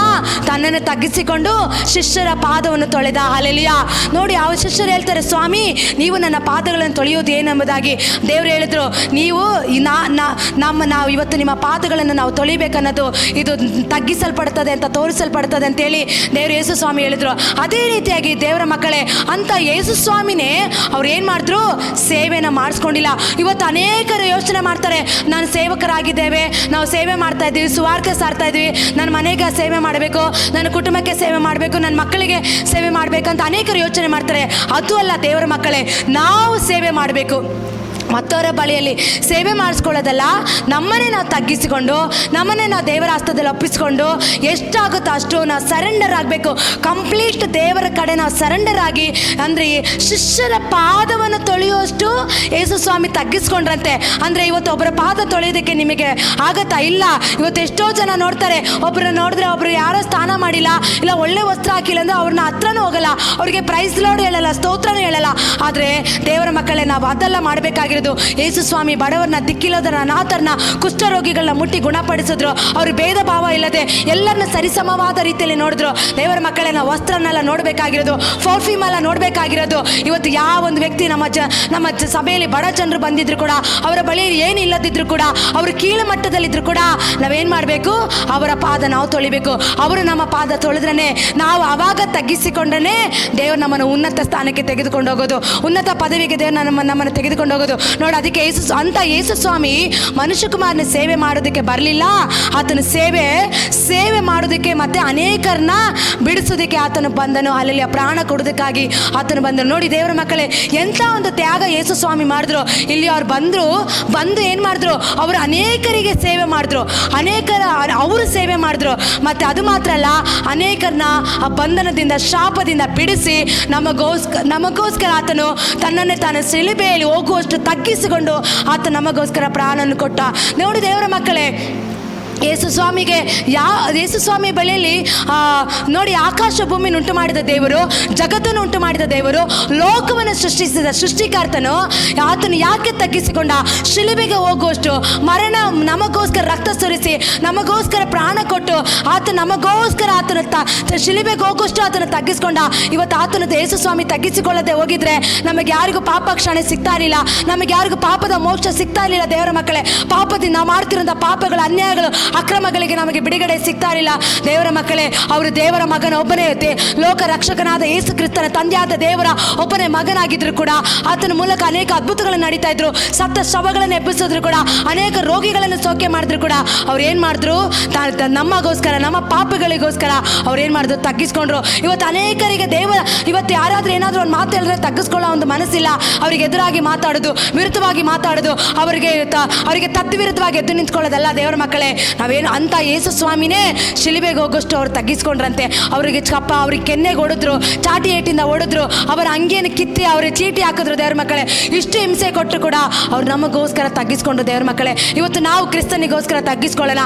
ಏನೇ ಹೋರಾಟ ಬಂದರು, ಏನೇ ಪ್ರತಿಕೂಲ ಬಂದ್ರು, ಅನೇಕ ನಮ್ಮನ್ನು ನಿಂದಿಸಿದ್ರು, ಅನೇಕ ನಮ್ಮನ್ನು ಅವಮಾನ ಪಡಿಸಿದ್ರು, ನಾನಾ ವಿಧವಾದ ಮಾತುಗಳಿಂದ ನಮ್ಮನ್ನು ಚುಚ್ಚಿ ಮಾತಾಡಿ ನಮಗೆ ನೋವು ಪಡಿಸಿ ದುಃಖ ಪಡಿಸಿದ್ರು ಕೂಡ, ಯೇಸುಗೋಸ್ಕರ ಯಾವಾಗ ನಾವು ತಗ್ಗಿಸಿಕೊಳ್ತೀರೋ, ಯಾವಾಗ ನಮ್ಮನ್ನೇ ನಾವು ತಗ್ಗಿಸಿಕೊಂಡು ಯಾರು ಏನು ಮಾತಾಡಿದ್ರು ಪರವಾಗಿಲ್ಲ, ನಾನು ಕ್ರಿಸ್ತನಿಗೋಸ್ಕರ ಜೀವಿಸುತ್ತೇನೆ, ಕ್ರಿಸ್ತನಿಗೋಸ್ಕರ ನಿಲ್ಲುತ್ತೇನೆ ಅಂತ ಯಾವಾಗ ನಾವು ತಗ್ಗಿಸಲ್ಪಡ್ತೀರೋ, ಆವಾಗ ದೇವ್ರು ನಮ್ಮನ್ನು ಏನು ಮಾಡ್ತಾರೆ? ಮೇಲೆ ಕೆತ್ತುತ್ತಾರೆ. ಏನು ಮಾಡ್ತಾರೆ? ದೇವ್ರು ನಮ್ಮನ್ನು ಮೇಲೆ ಕೆತ್ತುತ್ತಾರೆ. ತಗ್ಗಿಸಲ್ಪಡೋರು ಹೆಚ್ಚಿಸಲ್ಪಡ್ತಾರೆ. ಏನು ಮಾಡ್ತಾರೆ? ತಗ್ಗಿಸಲ್ಪಡೋರು ಅಲ್ಲೆಲ್ಲೂಯಾ, ಹೆಚ್ಚಿಸಲ್ಪಡೋರು ತಗ್ಗಿಸಲ್ಪಡ್ತಾರೆ. ಅದಕ್ಕೆ ನಾವೇನು ಮಾಡಬೇಕು? ಇವತ್ತು ಯಾರು ಮೇಲೆ ನಾನು ಅಂತ ಹೋಗ್ತಾರಾ, ತಕ್ಷಣ ದಿಢೀರಂತ ಅವ್ರು ಕೆಳಗಡೆ ಬೀಳ್ತಾರೆ. ನಾವು ಕೆಳಗೆ ಏನು ಎಲ್ಲ ಗೊತ್ತಿದ್ದು, ಎಷ್ಟೇ ಅನುಭವ ಇದ್ರೂ ಏನು ಗೊತ್ತಿಲ್ಲ ಅಂತೇಳಿ ನಮ್ಮನ್ನೇ ನಾವು ಕೆಳಮಟ್ಟಕ್ಕೆ ಹೋಗೋದಕ್ಕೆ ನಾವು ಪ್ರಯತ್ನ ಪಡ್ತಿರೋ, ದೇವ್ರೇನು ಮಾಡ್ತಾರೆ? ಮೇಲೆ ತೆಗೆದುಕೊಂಡು ಹೋಗ್ತಾರೆ. ದೇವ ಸೇವಕರು ಹೇಳಿದ್ರು, ದೇವ್ರು ಹೇಳ್ತಾರೆ, ಹದ್ದಿನ ರೀತಿಯಲ್ಲಿ ನಾನು ನಿಮ್ಮನ್ನು ಮೇಲಕ್ಕೆ ತೆಗೆದುಕೊಂಡು ಹೋಗ್ತೀನಿ. ಹದ್ದು ಯಾವ ರೀತಿ? ಅದು ಗಾಳಿ ಬಂದ್ರೂ, ಪರ್ವತ ಬಂದ್ರೂ, ಬಿರುಗಾಳಿ ಬಂದ್ರೂ ಅದು ಬಿದ್ದು ಹೋಗೋದಿಲ್ಲ, ಅದು ಅಲ್ಲಾಡೋದಿಲ್ಲ. ಅಂದರೆ ಯಾವಾಗ ನಾವು ತಗ್ಗಿಸ್ಕೊಳ್ತಿರೋ ಆವಾಗ ದೇವ್ರೇನು ಮಾಡ್ತಾರೆ? ನಮ್ಮನ್ನು ಉನ್ನತಿಗೆ ತೆಗೆದುಕೊಂಡು ಹೋದಾಗ ಏನೇ ಪ್ರತಿಕೂಲ ಬಂದ್ರೂ, ಏನೇ ಹೋರಾಟ ಬಂದ್ರೂ, ಏನೇ ತುಫಾನ್ ಬಂದ್ರೂ, ಎಂಥ ಬಿರುಗಾಳಿ ಬಂದ್ರೂ ಹದ್ದು ಯಾವ ರೀತಿ ಬೀಳದಂತೆ ಆಕಾಶಕ್ಕಿಂತ ಎತ್ತರವಾದ ಬೆಟ್ಟಕ್ಕೆ ಹಾರುತ್ತೋ ಆ ರೀತಿ ದೇವರು ನಮ್ಮನ್ನು ಎಲ್ಲ ಸ್ಥಳಗಳಲ್ಲಿ, ಎಲ್ಲ ಜಾಗದಲ್ಲಿ ದೇವರು ನಮ್ಮನ್ನು ಏನು ಮಾಡ್ತಾರೆ? ಉನ್ನತ ಸ್ಥಾನಕ್ಕೆ ತೆಗೆದುಕೊಂಡು ಹೋಗ್ತಾರೆ. ಹಲ್ಲೆಲೂಯಾ. ಅದೇ ರೀತಿಯಾಗಿ ದೇವರ ಮಕ್ಕಳೇ, ಮಾರ್ಕನು ಬರೆದ ಸುವಾರ್ತೆ 9:37 ಓದಿಕೊಳ್ಳೋಣ. ಮಾರ್ಕನು ಬರೆದ ಸುವಾರ್ತೆ 9:37. ಯಾವನಾದರೂ ನನ್ನ ಹೆಸರಿನಲ್ಲಿ ಇಂಥ ಚಿಕ್ಕ ಮಕ್ಕಳಲ್ಲಿ ಒಂದು ಸೇರಿಸಿಕೊಂಡರೆ ನನ್ನನ್ನು ಸೇರಿಸಿಕೊಂಡಾಗಾಯಿತು, ಮತ್ತು ಯಾವನಾದರೂ ನನ್ನನ್ನು ಸೇರಿಸಿಕೊಂಡರೆ ನನ್ನನ್ನಲ್ಲ, ನನ್ನನ್ನು ಕಳಿಸಿಕೊಟ್ಟ ಆತನನ್ನೇ ಸೇರಿಸಿಕೊಂಡಾಗಾಯಿತು ಎಂದು ಹೇಳಿದನು. ನೋಡಿ ದೇವರ ಮಕ್ಕಳೇ, ದೇವರ ವಾಕ್ಯ ಹೇಳ್ತದೆ ಅಂದರೆ ದೇವರು ಯಾವನಾದರೂ ಚಿಕ್ಕ ಮಕ್ಕಳಂತೆ ಆಗದೆ ಹೋದರೆ ಪರಲೋಕ ರಾಜ್ಯಕ್ಕೆ ಸೇರೋದಕ್ಕಾಗೋದಿಲ್ಲ ಅಂತ ದೇವರ ವಾಕ್ಯ ಹೇಳ್ತದೆ. ಅಂದರೆ ಯಾವನಾದರೂ ನನ್ನ ಹೆಸರಿನಲ್ಲಿ ಚಿಕ್ಕ ಮಕ್ಕಳಲ್ಲಿ ಒಂದನ್ನು ಸೇರಿಸಿಕೊಂಡ್ರೆ ನನ್ನನ್ನು ಸೇರಿಸಿಕೊಂಡಾಗಾಯಿತು. ಹಲ್ಲೆಲೂಯಾ. ಅಂದರೆ ದೇವರ ಮಕ್ಕಳೇ, ದೇವರ ವಾಕ್ಯ ಯಾಕೆ ಚಿಕ್ಕ ಮಕ್ಕಳಿಗೆ ಹೋಲಿಸುತ್ತೆ? ದೇವರ ವಾಕ್ಯ ಹೇಳುತ್ತೆ ನಾವು ಚಿಕ್ಕ ಮಕ್ಕಳಂತೆ ಆಗದೆ ಹೋದರೆ ನಾವು ಪರಲೋಕ ರಾಜ್ಯಕ್ಕೆ ಸೇರೋದಕ್ಕಾಗೋದಿಲ್ಲ ಅಂತೆ. ಅಂದರೆ ನೋಡಿ, ಚಿಕ್ಕ ಮಕ್ಕಳಲ್ಲಿ ಯಾವ ರೀತಿ ಒಂದು ಸ್ವಭಾವ ಇರುತ್ತಂದರೆ, ಇವತ್ತು ಅವರ ಫ್ರೆಂಡ್ಸ್ ಜೊತೆ ಫೈಟ್ ಮಾಡ್ತಾರೆ, ಕೋಪ ಮಾಡ್ಕೊಳ್ತಾರೆ, ಇಲ್ಲ ಮನೆಯಲ್ಲಿ ಪೇರೆಂಟ್ಸ್ ಜೊತೆ ಕೋಪ ಮಾಡ್ಕೊಳ್ತಾರೆ, ಫೈಟ್ ಮಾಡ್ತಾರೆ. ಮತ್ತೆ ಏನೇ ಫೈಟ್ ಆಗಿದ್ರು, ಎಷ್ಟೇ ಕೋಪ ಮಾಡ್ಕೊಂಡಿದ್ರು ಆ ಮಕ್ಕಳ ಮನಸ್ಸಲ್ಲಿ ಕಳಂಕ ಇರೋದಿಲ್ಲ, ಕಹಿ ಇರೋದಿಲ್ಲ, ಯಾವುದೇ ರೀತಿ ಅವರಲ್ಲಿ ಕೋಪ ಇರೋದಿಲ್ಲ. ಆ ತಕ್ಷಣನೇ ಮರೆತು ಮತ್ತೆ ಅವ್ರು ಏನು ಮಾಡ್ತಾರೆ, ಒಂದು ಟೀಮ್ ಆಗಿ ಅವರು ಮತ್ತೆ ಆಟ ಆಡೋದಕ್ಕೆ ಪ್ರಾರಂಭ ಮಾಡ್ತಾರೆ. ಹಲ್ಲೆಲೂಯಾ.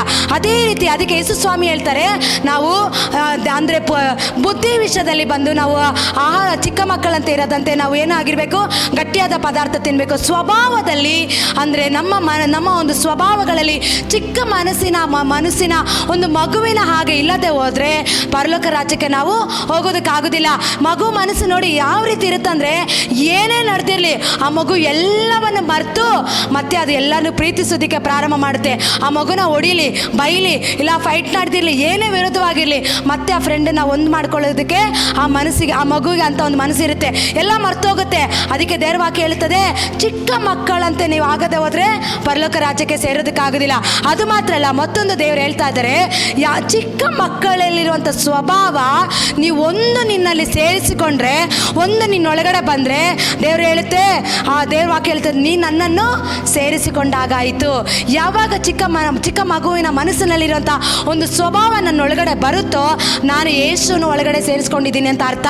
ಇಲ್ಲ ನಂದೇ ನಡಿಬೇಕು, ನಂದೇ ಆಗಬೇಕು, ನಂದೇ ಹೋಗ್ಬೇಕು, ನಾನು ಹೇಳಿದ್ದೆ ನಡಿಬೇಕಂತ ನಾವು ಮುಂದೆ ಹೋದರೆ ಪರಲೋಕ ರಾಜ್ಯಕ್ಕೂ ಹೋಗಲ್ಲ, ಕ್ರಿಸ್ತನನ್ನು ಕೂಡ ನಮ್ಮೊಳಗಡೆ ಬರೋದಿಲ್ಲ. ಹಲ್ಲೆಲೂಯಾ. ಅದೇ ರೀತಿಯಾಗಿ ನನ್ನನ್ನು ಕಳಿಸಿಕೊಟ್ಟ ಆತನನ್ನೇ ಸೇರಿಸಿಕೊಂಡಾಗಾಯಿತು ಎಂದು ಹೇಳಿದನು. ಹಲ್ಲೆಲೂಯಾ. ನೋಡಿ, ತಂದೆಯಾದ ದೇವನ ಯೇಸು ಸ್ವಾಮಿ ಹೇಗೆ ಕಳಿಸಿಕೊಟ್ರೋ ಅದೇ ರೀತಿಯಾಗಿ ಚಿಕ್ಕ ಮಕ್ಕಳ ಮನಸ್ಸಲ್ಲಿದ್ದಂಥ ಮನಸ್ಸು ನಮ್ಮಲ್ಲಿ ಬರುವಾಗ ನಾವು ಕ್ರಿಸ್ತನಲ್ಲಿ ನಾವೇನಾಗಿದ್ದೇವೆ, ಸೇರಿಸಿಕೊಂಡವರಾಗಿದ್ದೇವೆ. ಹಲ್ಲೆಲೂಯಾ.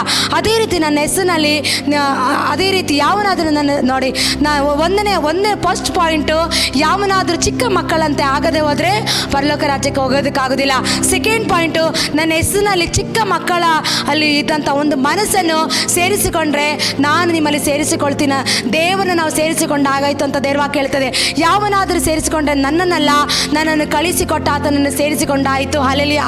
ನೋಡಿ ದೇವರ ಮಕ್ಕಳೇ, ಒಂದು ಫಸ್ಟ್ ಪಾಯಿಂಟ್ ಏನು ಹೇಳುತ್ತೆ, ಚಿಕ್ಕ ಮಕ್ಕಳಂತೆ ಆಗದೆ ಹೋದರೆ ನಾವು ಪರಲೋಕ ರಾಜ್ಯಕ್ಕೆ ಹೋಗಲ್ಲ. ಸೆಕೆಂಡ್ ಪಾಯಿಂಟು, ಚಿಕ್ಕ ಮಕ್ಕಳ ಮನಸ್ಸಲ್ಲಿದ್ದಂಥ ಒಂದು ಮನಸ್ಸು ನಮ್ಮೊಳಗಡೆ ಬಂದರೆ ನಾವು ಯೇಸುವನ್ನು ಸೇರಿಸಿಕೊಂಡಾಗ ಆಯ್ತಂತೆ. ಯಾವಾಗ ಯೇಸುವನ್ನು ನಾವು ಸೇರಿಸಿಕೊಂಡಿದ್ದೀರೋ, ಯೇಸುವನ್ನು ಕಳಿಸಿಕೊಟ್ಟಂತ ತಂದೆಯಾದ ದೇವರ ಚಿತ್ತ ತಂದೆಯನ್ನು ಸೇರಿಸಿಕೊಂಡಾಗ ಆಗಾಯ್ತಂತೆ. ಅದೇ ತಂದೆ ಕುಮಾರ ಪರಿಶುದ್ಧಾತ್ಮನ ದೇವರ ಮಕ್ಕಳೇ. ಅದಕ್ಕೆ ದೇವರ ವಾಕ್ಯ ಹೇಳ್ತದೆ, ನಾವೇನು ಮಾಡಬೇಕು, ಚಿಕ್ಕ ಮಕ್ಕಳಂತೆ ನಾವು ಆಗಬೇಕಂದ್ರೆ, ತಗ್ಗಿಸ್ಕೊಳ್ಬೇಕಂದ್ರೆ ಚಿಕ್ಕ ಮಕ್ಕಳಂತೆ ನಾವು ಆಗಬೇಕು. ಹಲ್ಲೆಲೂಯಾ. ಅದೇ ರೀತಿಯಾಗಿ ಅದಕ್ಕೆ ದೇವರ ಮಕ್ಕಳೇ ಮತ್ತೊಂದು ವಾಕ್ಯವನ್ನು ಓದಿಕೊಳ್ಳೋಣ. ಕೀರ್ತನೆ 103:7 ವಾಕ್ಯವನ್ನು ಓದಿಕೊಳ್ಳೋಣ. ಈ ರೀತಿ ಯಾವಾಗ ಯವನಸ್ಥರಾಗಿರ್ಬೋದು, ಯಾರೇ ಆಗಿರ್ಬೋದು, ದೇವರ ಸನ್ನಿಧಾನದಲ್ಲಿ, ದೇವರ ಸಮ್ಮುಖದಲ್ಲಿ, ನೀವು ಹೋಗುವಂಥ ಜಾಗದಲ್ಲಿ, ಪ್ರತಿಯೊಂದು ಸ್ಥಳದಲ್ಲಿ ಯಾವಾಗ ನೀವು ತಗ್ಗಿಸಿಕೊಳ್ತೀರೋ ದೇವರು ಏನು ಮಾಡ್ತಾನೆ, ನಿಮ್ಮನ್ನು ದೇವರ ಆಶೀರ್ವಾದ ಮಾಡ್ತಾರೆ, ದೇವರು ನಿಮ್ಮನ್ನು ಅಭಿವೃದ್ಧಿ ಮಾಡ್ತಾರೆ, ದೇವರು ನಿಮ್ಮನ್ನು ಉನ್ನತ ಸ್ಥಾನಕ್ಕೆ ತೆಗೆದುಕೊಂಡು ಹೋಗ್ತಾರೆ. 103:7 ನಾವು ನೋಡುತ್ತೇವೆ, ಆತನು ಮೋಶೆಗೆ ತನ್ನ ಮಾರ್ಗವನ್ನು, ಇಸ್ರಾಯೇಲರಿಗೆ ತನ್ನ ಕೃತ್ಯಗಳನ್ನು ಪ್ರಕಟಿಸಿದನು.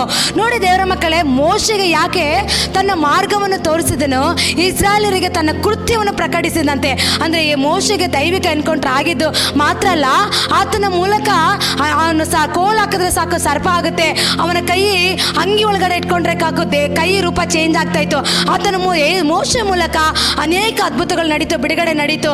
ಆದರೂ ಕೂಡ ಅವನೇನು ಮಾಡ್ದ, ತನ್ನ ರಾಜ್ಯವನ್ನು, ತನ್ನ ಅರಮನೆಯಲ್ಲಿ ಇರಬೇಕಾದ ಫರೋಹನ ಮನೆಯನ್ನು ಬಿಟ್ಟು, ಅವನಿಗೆ ಅಯ್ಯೋ ಈ ಮೋಶೆಗೆ ಏನು ಗೊತ್ತಿಲ್ಲ ಅಂತಲ್ಲ, ಅವನು ದೇವರ ಸನ್ನಿಧಾನದಲ್ಲಿ ಹೋದಾಗ, ದೇವರ ಪಾದದಲ್ಲಿ, ಅಂದರೆ ಅವನು ಐಗುಪ್ತನ ಬಿಟ್ಟು ಮತ್ತೊಂದು ದೇಶಕ್ಕೆ ಹೋಗುವಾಗ ಅವನಿಗೆ ದೈವಿಕ ಎನ್ಕೌಂಟರ್ ಆಗ್ತಾ ಇದೆ. ಎನ್ಕೌಂಟರ್ ಆಗುವಾಗ ಏನೇ ಆ ಒಂದು ದೇವರ ಶಬ್ದವನ್ನು ಕೇಳ್ತಾ ಇದ್ದಾನೆ. ಆ ಒಂದು ಯಾವ ರೀತಿಯ ದೈವಿಕ ಎನ್ಕೌಂಟರ್ ಅಂದರೆ ಒಂದು ಬೆಂಕಿ, ಆ ಬೆಂಕಿ ಒಳಗಡೆ ಒಂದು ಒಣಗಿದ ಸೌದೆಯಲ್ಲಿ ಬೆಂಕಿ ಉರಿತಾ ಇದೆ. ಬೆಂಕಿ ಉರಿತಾ ಇದ್ರೆ ಕೂಡ ಆ ಸೌದೆ ಸುಟ್ಟೋಗ್ತಾ ಇಲ್ಲ. ಅದನ್ನು ಮೋಶೆ ಕಂಡು ಅವನಿಗೆ ಶಾಕ್ ಆಯಿತು. ಒಣಗಿದ ಸೌದೆ ಬೆಂಕಿಯಲ್ಲಿ ಉರಿತಾ ಇದೆ, ಆದರೆ ಸೌದೆ ಸುಡ್ತಾ ಇಲ್ಲ ಅನ್ನುವಾಗ ಅದೇನು ಅಂತ ಅವನ ಹತ್ರ ನೋಡೋದಕ್ಕೆ ಹೋಗುವಾಗ ದೇವರ ಶಬ್ದ ಕೇಳ್ತಾ ಇದ್ದಾನೆ. ಮೋಶೆ ಮೋಶೆ ಅಂತೇಳಿ ದೇವರನ್ನು ಕರೀತಾ ಇದ್ದಾರೆ. ಕರೆದಾಗ ಅವನಿಗೆ ದೇವರು ಹೇಳ್ತಾರೆ, ಐಗುಪ್ತದಲ್ಲಿರುವಂಥ ಇಸ್ರಾಯೇಲ್ ಜನನ ನೀನು ಬಿಡಿಸಿ ಕರ್ಕೊಂಡು ಬರಬೇಕು. ಅವನು ಹೇಳ್ತಾನೆ, ದೇವರೇ ನನಗೆ ಮಾತಾಡೋದಕ್ಕೆ ಗೊತ್ತಿಲ್ಲ, ಮಾತಾಡೋದಕ್ಕೆ ನನಗೆ ಬರೋದಿಲ್ಲ ಅಂತೇಳಿ ಅವನು ದೇವರ ಬಳಿಯಲ್ಲಿ ಹೇಳ್ತಾ ಇದ್ದಾರೆ. ಮೋಶೆಗೆ ಮಾತಾಡೋದಕ್ಕೆ ಗೊತ್ತಿಲ್ಲ ಅಂತಲ್ಲ, ಮೋಶೆಗೆ ಏನು ಅವನಿಗೆ ಧೈರ್ಯ ಇಲ್ಲ ಅಂತಲ್ಲ. ಮೋಶೆ ಆಲ್ರೆಡಿ ಫರೋಹನ ಮನೆಯಲ್ಲಿ ಅವನು ಒಳ್ಳೆ ವಿದ್ಯಾವಂತನಾಗಿದ್ದ, ಒಳ್ಳೆ ಪಂಡಿತನಾಗಿದ್ದ, ಎಲ್ಲವನ್ನು ತಿಳಿದವನಾಗಿದ್ದ. ಆದರೂ ದೇವರ ಸನ್ನಿಧಾನದಲ್ಲಿ ಅವನೇನು ಹೇಳ್ತಾ ಇದ್ದಾನೆ, ತನ್ನನ್ನೇ ತಾನು ತಗ್ಗಿಸಿಕೊಂಡು ನನಗೆ ಮಾತಾಡೋದಕ್ಕೆ ಬರೋಲ್ಲ ದೇವರೇ, ನನಗೆ ಮಾತಾಡೋದು ಗೊತ್ತಿಲ್ಲ ಅಂತ ಹೇಳ್ತಾ ಇದ್ದಾನೆ. ಹಲ್ಲೆಲೂಯಾ. ನನಗೆ ಮಾತಾಡೋದಕ್ಕೆ ಹೇಗೆ ನಾನು ಇಸ್ರಾಯೇಲ್ ಜನರನ್ನ ಬಿಡಿಸ್ಕೊಂಡು ಬರಲಿ ಅಂತ ಹೇಳ್ತಾ ಇದ್ದಾನೆ. ಈ ರೀತಿಯಾಗಿ ಯಾವಾಗ ನಾವು ದೇವರ ಸನ್ನಿಧಾನದಲ್ಲಿ ಮೋಶೆ ರೀತಿಯಲ್ಲಿ ನಾವು ತಗ್ಗಿಸ್ಕೊಳ್ತೀರಾ, ಆವಾಗ ದೇವ್ರ ವಾಕ್ಯ ಹೇಳ್ತದೆ, ಮೋಶೆಗೆ ದೇವರೇನು ಮಾಡಿದ್ರು, ತನ್ನ ಮಾರ್ಗವನ್ನು ತೋರಿಸಿದ್ರು. ಮಾರ್ಗ ತೋರಿಸೋದು ಮಾತ್ರ ಅಲ್ಲ, ದೇವರ ಇಸ್ರಾಯೇಲರಿಗೆ ತನ್ನ ಕೃತ್ಯಗಳನ್ನು ಪ್ರಕಟಿಸಿದನು. ಹಲ್ಲೆಲೂಯಾ. ದೇವರ ಕೃತ್ಯಗಳು ಅಂದರೆ ದೇವರ ಅದ್ಭುತಗಳು, ದೇವರ ಸೂಚಕ ಕಾರ್ಯಗಳು ಮೋಶೆ ಮೂಲಕ ಅಲ್ಲಿ ಉಂಟಾಯಿತು ದೇವರ ಮಕ್ಕಳೇ. ಅದಕ್ಕೆ ಯವನಸ್ಥರಾಗಿರುವಂಥ ಪ್ರತಿಯೊಬ್ಬರು ದೇವರ ವಾಕ್ಯ ಹೇಳುತ್ತದೆ, ಯಾರು ದೇವರ ಸನ್ನಿಧಾನದಲ್ಲಿ ತಗ್ಗಿಸಿಕೊಳ್ತಾರೋ ನಾನು ನಿನ್ನ ಜೀವವನ್ನು ನಾಶದಿಂದ ತಪ್ಪಿಸುವವನು. 4ನೇ ವಾಕ್ಯ ಓದಿಕೊಳ್ಳೋಣ. ನಿನ್ನ ಜೀವವನ್ನು ನಾಶದಿಂದ ತಪ್ಪಿಸುವವನು, ಪ್ರೀತಿ ಕೃಪೆಗಳೆಂಬ ಕಿರೀಟದಿಂದ ನಿನ್ನನ್ನು ಶೃಂಗರಿಸುವವನು ಆಗಿದ್ದೇನೆ. ಶ್ರೇಷ್ಠ ವರಗಳಿಂದ ನಿನ್ನ ಆಸೆಯನ್ನು ಪೂರ್ತಿಗೊಳಿಸುತ್ತಾನೆ.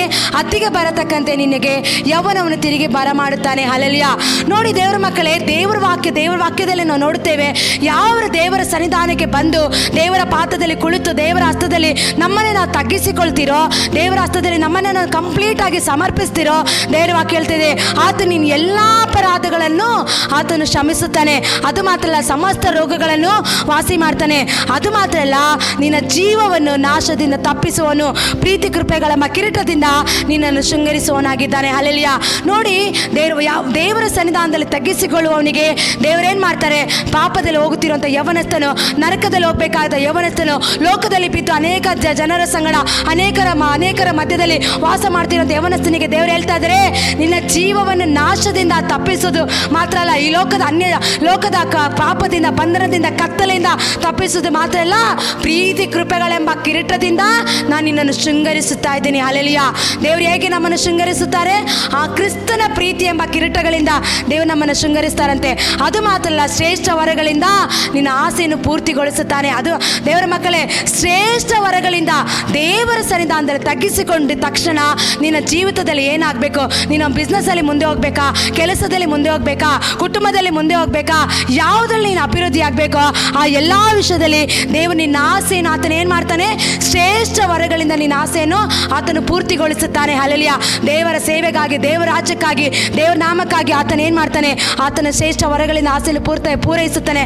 ಅದು ಮಾತ್ರ ಅತ್ತಿಗೆ ಬರತಕ್ಕಂತೆ ಯವನವನ್ನು ತಿರುಗಿ ಬರಮಾಡ್ತಾನೆ. ಹಲ್ಲೆಲೂಯಾ. ಅದೇ ರೀತಿಯಾಗಿ ದೇವರ ಮಕ್ಕಳೇ, ಇವತ್ತು ಅನೇಕರು ಬಲ ಇಲ್ಲದಾಗಿ, ಜ್ಞಾನ ಇಲ್ಲದವರಾಗಿ ದೇವರ ಸನ್ನಿಧಾನದಲ್ಲಿ ಬಂದಿದ್ರು ಕೂಡ ನೀನು ಯೌವನವನ್ನು ದೇವರು ಏನು ಮಾಡ್ತಾರೆ? ರೋಗದಲ್ಲಿ ಬಿದ್ದು, ಶರೀರದಲ್ಲಿ ಬಲಹೀನತೆ ಇಲ್ಲದೆ ಇರುವಂಥ ನಿನ್ನ ಜೀವಿತದಲ್ಲಿ ಅತ್ತಿಗೆ ಬರತಕ್ಕಂಥ ಯೌವನವನ್ನು ತಿರುಗಿ ನಾನು ಬರಮಾಡ್ತೀನಿ ಅಂತ ದೇವರು ಹೇಳ್ತಾ ಇದ್ದಾರೆ. ಅದೇ ದೇವರ ಮಕ್ಕಳೇ, ದೇವರ ಸನ್ನಿಧಾನದಲ್ಲಿ ಬರುವಂಥ ಪ್ರತಿಯೊಬ್ಬರು ಯಾರು ದೇವರ ಸನ್ನಿಧಾನದಲ್ಲಿ ತಗ್ಗಿಸ್ಕೊಳ್ತಾರ ಅವರಿಗೆ ದೇವರು ಏನು ಹೇಳ್ತಾ ಇದ್ದಾರೆ? ಪ್ರೀತಿ ಕೃಪೆಗಳೆಂಬ ಕಿರೀಟದಿಂದ ನಿನ್ನನ್ನು ಶೃಂಗರಿಸುತ್ತೇನೆ, ಅತ್ತಿಗೆ ಶ್ರೇಷ್ಠ ವರಗಳಿಂದ ನಿನ್ನ ಆಸೆಯನ್ನು ಪೂರ್ತಿಗೊಳಿಸುತ್ತೇನೆ, ಅತ್ತಿಗೆ ಬರತಕ್ಕಂಥ ಯೌವನವನ್ನು ನಾನು ತಿರುಗಿ ಬರಮಾಡುತ್ತೇನೆ. ಅದು ಮಾತ್ರ ಅಲ್ಲ, ದೇವರ ಮಕ್ಕಳೇ, ಕುಗ್ಗಿ ಹೋದವರೆಲ್ಲವರನ್ನು ನ್ಯಾಯವನ್ನು ದೇವರು ಸ್ಥಾಪಿಸುವನಾಗಿದ್ದಾನೆ. ಅದೇ ರೀತಿ ದೇವರ ಮಕ್ಕಳೇ, 1 ಯೋಹಾನ 4:12 ಓದಿಕೊಳ್ಳೋಣ. ದೇವರನ್ನು ಯಾರು ಒಂದು ನಿಮಿಷ. ವಿಮೋಚನಗೊಂಡ ಪರದ ಪತ್ರಿಕೆ 33:18 ಓದೋಣ.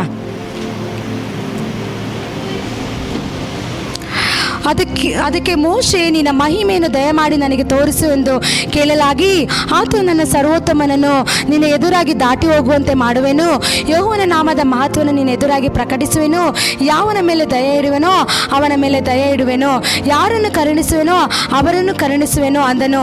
ಆದರೆ ಆತನು ಅವನಿಗೆ, ನೀನು ನನ್ನ ಮುಖವನ್ನು ನೋಡುವುದಕ್ಕಾಗದು, ಮನುಷ್ಯರಲ್ಲಿ ಯಾವನು ನನ್ನ ನೋಡಿ ಜೀವಿಸಲಾರನು ಎಂದು ಹೇಳಿದನು. ಮತ್ತು ಯೆಹೋವನು ಅವನಿಗೆ, ಇಲ್ಲಿ ನನ್ನನ್ನು ಸಮೀಪದಲ್ಲೇ ಬಂದು ಸ್ಥಳವಿದೆ, ನೀನು ಆ ಬಂಡಿಯ ಮೇಲೆ ನಿಂತಿರಬೇಕು. ನನ್ನ ಪ್ರಭಾವು ನೀನು ಎದುರಾಗಿ ದಾಟಿ ಹೋಗುವ ಕಾಲದಲ್ಲಿ ನಾನು ಈ ಬಂಡಿಯ ಸಂದಿನಲ್ಲಿ ನಿನ್ನನ್ನು ಇರಿಸಿ ನಿನ್ನ ಮುಂದೆ ದಾಟಿ ಹೋಗುವ ತನಕ ನಿನ್ನ ಮೇಲೆ ಕೈ ಮುಚ್ಚುವೆನು. ತರುವಾಯ ನಾನು ಕೈ ತೆರೆದಾಗ ನೀನು ನನ್ನ ಹಿಂಭಾಗವನ್ನು ನೋಡುವಿ ಹೊರತು ನನ್ನ ಮುಖವು ನಿನಗೆ ಕಾಣಿಸುವುದಿಲ್ಲ ಎಂದು ಹೇಳಿದನು. ಹಲ್ಲೆಲೂಯಾ.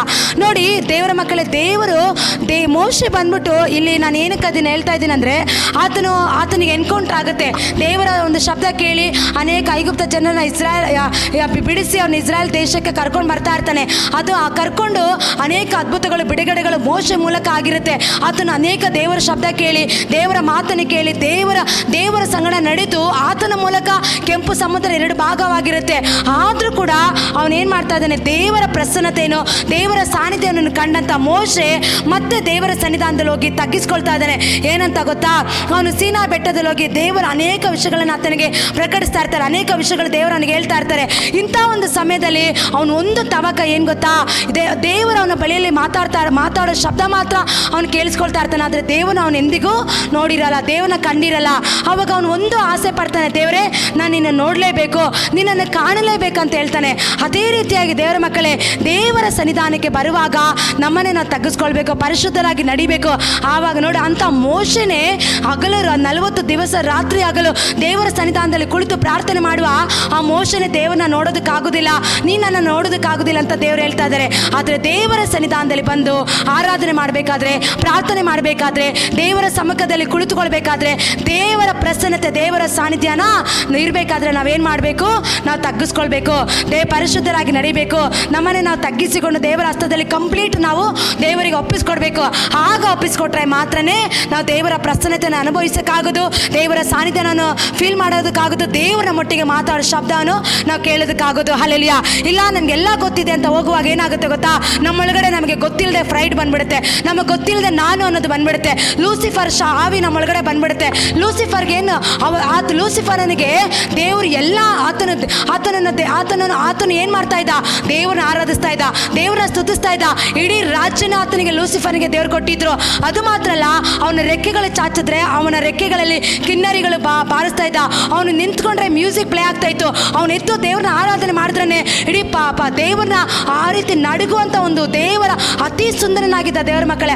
ಅಂಥ ಒಂದು ತಾಲಂತುಳ್ಳಂತ ಆ ರೀತಿಯಾದಂಥ ಲೂಸಿಫರ್ ಏನು ಮಾಡ್ಬಿಟ್ಟ, ನನಗೆ ದೇವರ ಸಿಂಹಾಸನ ಬೇಕು, ನನಗೆಲ್ಲ ಗೊತ್ತು ಅಂತ ಹೇಳಿದಾಗ ನಾನು ಅನ್ನೋದು ಅವನೊಳಗಡೆ ಬಂದ್ಬಿಡ್ತು. ಯಾವಾಗ ನಾನು ಅನ್ನೋದು ಬರುತ್ತೋ ಲೂಸಿಫರ್ ನಮ್ಮ ಒಳಗಡೆ ಬಂದ ಅಂತ ನಾವು ತಿಳ್ಕೊಳ್ಬೇಕು. ನಾನು ಅನ್ನೋದು ಬರದಂತೆ ನಾವು ಯಾವಾಗಲೂ ತಗ್ಗಿಸ್ಕೊಳ್ಬೇಕು. ವಾಕ್ಯ ಹೇಳೋದು, ಯಾರಾದರೂ ನಮ್ಮನ್ನು ಹೊಗಳಿದ್ರೆ, ಯಾರಾದರೂ ನಮ್ಮನ್ನು ಮೇಲಕ್ಕಿಟ್ಟರೆ ನಾವು ಒಪ್ಪಿಕೊಳ್ಬಾರ್ದು. ದೇವ್ರ ವಾಕ್ಯ ಹೇಳ್ತದೆ, ಪೌಲನ್ ಹೇಳ್ತಾನೆ, ನಿನ್ನನ್ನು ಯಾರಾದರೂ ಹೊಗಳಿದ್ರೆ ಹೊಗಳಿ, ಆದರೆ ನಿನ್ನನ್ನೇ ನೀನು ಹೊಗಳ್ಕೊಳ್ಬೇಡ. ನಿನ್ನನ್ನೇ ನೀನು ಆದರೆ ನಾವೇನು ಮಾಡಬೇಕು, ದೇವರ ಸನ್ನಿಧಾನದಲ್ಲಿ ನಾವು ತಗ್ಗಿಸ್ಕೊಳ್ಬೇಕು. ನಮ್ಮನ್ನು ನಾವು ಹೊಗಳ್ಕೊಳ್ಳೋದಂತೆ ನಾವು ಎಚ್ಚೆತ್ತುಕೊಂಡು ನಮ್ಮನ್ನು ನಾವು ತಗ್ಗಿಸಿಕೊಂಡು ದೇವರ ಸನ್ನಿಧಾನದಲ್ಲಿ ನಾವು ನಡೆಯುವವರಾಗಿರಬೇಕು. ಅದಕ್ಕೆ ನಮ್ಮನ್ನು ನಾವು ಹೊಗಳ್ಕೊಳ್ಳೋದಂತೆ, ಬೇರೆಯವರು ನಮ್ಮನ್ನು ಹೊಗಳಿದ್ರೆ ಹೊಗಳಿ, ಆದರೆ ನಮ್ಮನ್ನು ಹೊಗಳ್ಕೊಳ್ಳೋದಕ್ಕೆ ನಾವು ಆಸ್ವಾದ ಕೊಡಬಾರ್ದಂತೇಳಿ ಪೌಲನ್ ಹೇಳ್ತಾನೆ. ಪೌಲನ್ ಏನಾಗಿದ್ದ, ಆತನಿಗೆ ಎಲ್ಲ ವಿದ್ಯಾಭ್ಯಾಸ ಗೊತ್ತಿತ್ತು, ಆತನು ಪಂಡಿತನಾಗಿದ್ದ, ಆತನಿಗೆ ಐಶ್ವರ್ಯದಲ್ಲಿ ಸಂಪತ್ತಲ್ಲಿ ಯಾವುದಕ್ಕೂ ಕೊರತೆ ಇಲ್ಲದ ಆ ಪೌಲನ್ ಹೇಳ್ತಾನೆ, ನನಗೆ ಬದುಕಿರೋದು ಗೊತ್ತು, ನನಗೆ ಸುಖದಲ್ಲಿರೋದು ಗೊತ್ತು, ನನಗೆ ಕಷ್ಟದಲ್ಲಿರೋದು ಗೊತ್ತು ಅಂತ ಹೇಳ್ತಾನೆ. ದೇವರ ಮಕ್ಕಳೇ, ಅಂಥ ಪೌಲನೇ ದೇವರ ಸನ್ನಿಧಾನದಲ್ಲಿ ತಗ್ಗಿಸ್ಕೊಂಡ. ಆತನಲ್ಲಿರುವಂಥ ಸ್ಥಾನ, ಪದವಿ, ಹಣ, ಐಶ್ವರ್ಯ, ಸಂಪತ್ತು, ಅವನಿಗೆ ದೇವರು ಯಾವ ರೀತಿ ಅವನಿಗೆ ಆಶೀರ್ವಾದ ಇತ್ತಂದರೆ, ಅವನ ಬಳಿಯಲ್ಲಿ ಆ ಶಿಪ್ ಕೂಡ ಅಷ್ಟು ಪಟ್ಟಣದಲ್ಲಿ, ಆ ದೇಶದಲ್ಲಿ ಅಷ್ಟು ಸಮೃದ್ಧಿ ಇತ್ತಂತೆ ಅವನ ಜೀವಿತದಲ್ಲಿ. ಆ ಕಾಲದಲ್ಲಿ ಇವತ್ತು ಫ್ಲೈಟ್ ಇದ್ದರೆ ಒಬ್ಬ ದೊಡ್ಡ ವ್ಯಕ್ತಿ, ಆದರೆ ಆ ಕಾಲದಲ್ಲಿ ಅವನ ಬಳಿಯಲ್ಲಿ ಶಿಪ್ಗಳಿತ್ತಂತೆ. ಆ ರೀತಿ ಐಶ್ವರ್ಯವಂತ ಪೌಲನು ಯಾವಾಗ ದೇವರ ಶಬ್ದನು ಅವನು ಕ್ರಿಸ್ತನನ್ನು ಹಿಂಸಿಸುವವನಾಗಿರ್ತಾನೆ, ಅವನು ಕ್ರಿಸ್ತನಿಗೆ ವಿರೋಧವಾಗಿ ನಡ್ಕೊಳ್ತಾ ಇರ್ತಾನೆ. ಆದರೆ ಯಾವಾಗ ಪೌಲನಿಗೆ ಒಂದು ದೈವಿಕ ಒಂದು ಸಂದರ್ಶನವಾಗುತ್ತೆ, ದೇವರು ಅವನ ಹತ್ರ ಬಂದು ಮಾತಾಡ್ತಾರೆ, ಆವಾಗ ಅವನು ಶಕ್ತವಾದ ರೀತಿಯಲ್ಲಿ ದೇವರ ಸೇವೆ ಮಾಡ್ತಾನೆ. ಅನೇಕ ಪ್ರತಿಕೂಲ ಬರುತ್ತೆ, ಹೋರಾಟ ಬರುತ್ತೆ, ಅನೇಕ ಹಿಂಸೆಗಳು ಬರುತ್ತೆ. ಆದರೂ ಕೂಡ ಅವನೇನು ಮಾಡ್ತಾನೆ, ಎಲ್ಲವನ್ನು ಅವನಲ್ಲಿರುವಂಥ ಐಶ್ವರ್ಯ, ಅವನಲ್ಲಿರುವಂಥ ಸಂಪತ್ತು, ಅವನಲ್ಲಿರುವಂಥ ಹಣ, ವಿದ್ಯಾಭ್ಯಾಸ, ಬುದ್ಧಿ ಎಲ್ಲವನ್ನು ಬಿಟ್ಟು ದೇವರ ಸನ್ನಿಧಾನದಲ್ಲಿ ತಗ್ಗಿಸಿಕೊಂಡು ದೇವರು ಕೊಡುವ ಶಬ್ದವನ್ನು, ದೇವರು ಹೇಳುವ ಸುವಾರ್ತೆಯನ್ನು ಸಾರೋದಕ್ಕೆ ಅವನು ತಗ್ಗಿಸಿಕೊಂಡ ದೇವರ ಮಕ್ಕಳೇ. ಅವನು ದೇವರ ಹಸ್ತದಲ್ಲಿ ಒಪ್ಪಿಸಿಕೊಟ್ಟ ದೇವರ ಮಕ್ಕಳೇ. ಅದಕ್ಕೆ ನಾವು ದೇವರ ವಾಕ್ಯದಲ್ಲಿ ಹೇಳ್ತದೆ, ನಾವೇನು ಮಾಡಬೇಕು, ನಮ್ಮನ್ನೇ ನಾವು ತಗ್ಗಿಸ್ಕೊಳ್ಬೇಕು. ಅದೇ ರೀತಿ ಮೋಶೆ ಏನು ಮಾಡ್ತಾ ಇದ್ದಾನೆ, ಅನೇಕ ದೇವರ ಸನ್ನಿಧಾನದಲ್ಲೇ ಕುಳಿತು ಪ್ರಾರ್ಥನೆ ಮಾಡ್ತಾ ಇದ್ದಾನೆ, ದೇವರ ಸಮ್ಮುಖದಲ್ಲೇ ಕುಳಿತು ದೇವರ ಶಬ್ದನ ಕೇಳ್ತಾ ಇದ್ದಾನೆ. ಅವನಿಗೆ ಒಂದೇ ಒಂದು ಆಸೆ ಇತ್ತು, ನಾನು ನಿನ್ನ ಮುಖವನ್ನು ನೋಡಬೇಕು ದೇವರೇ ಅಂತ.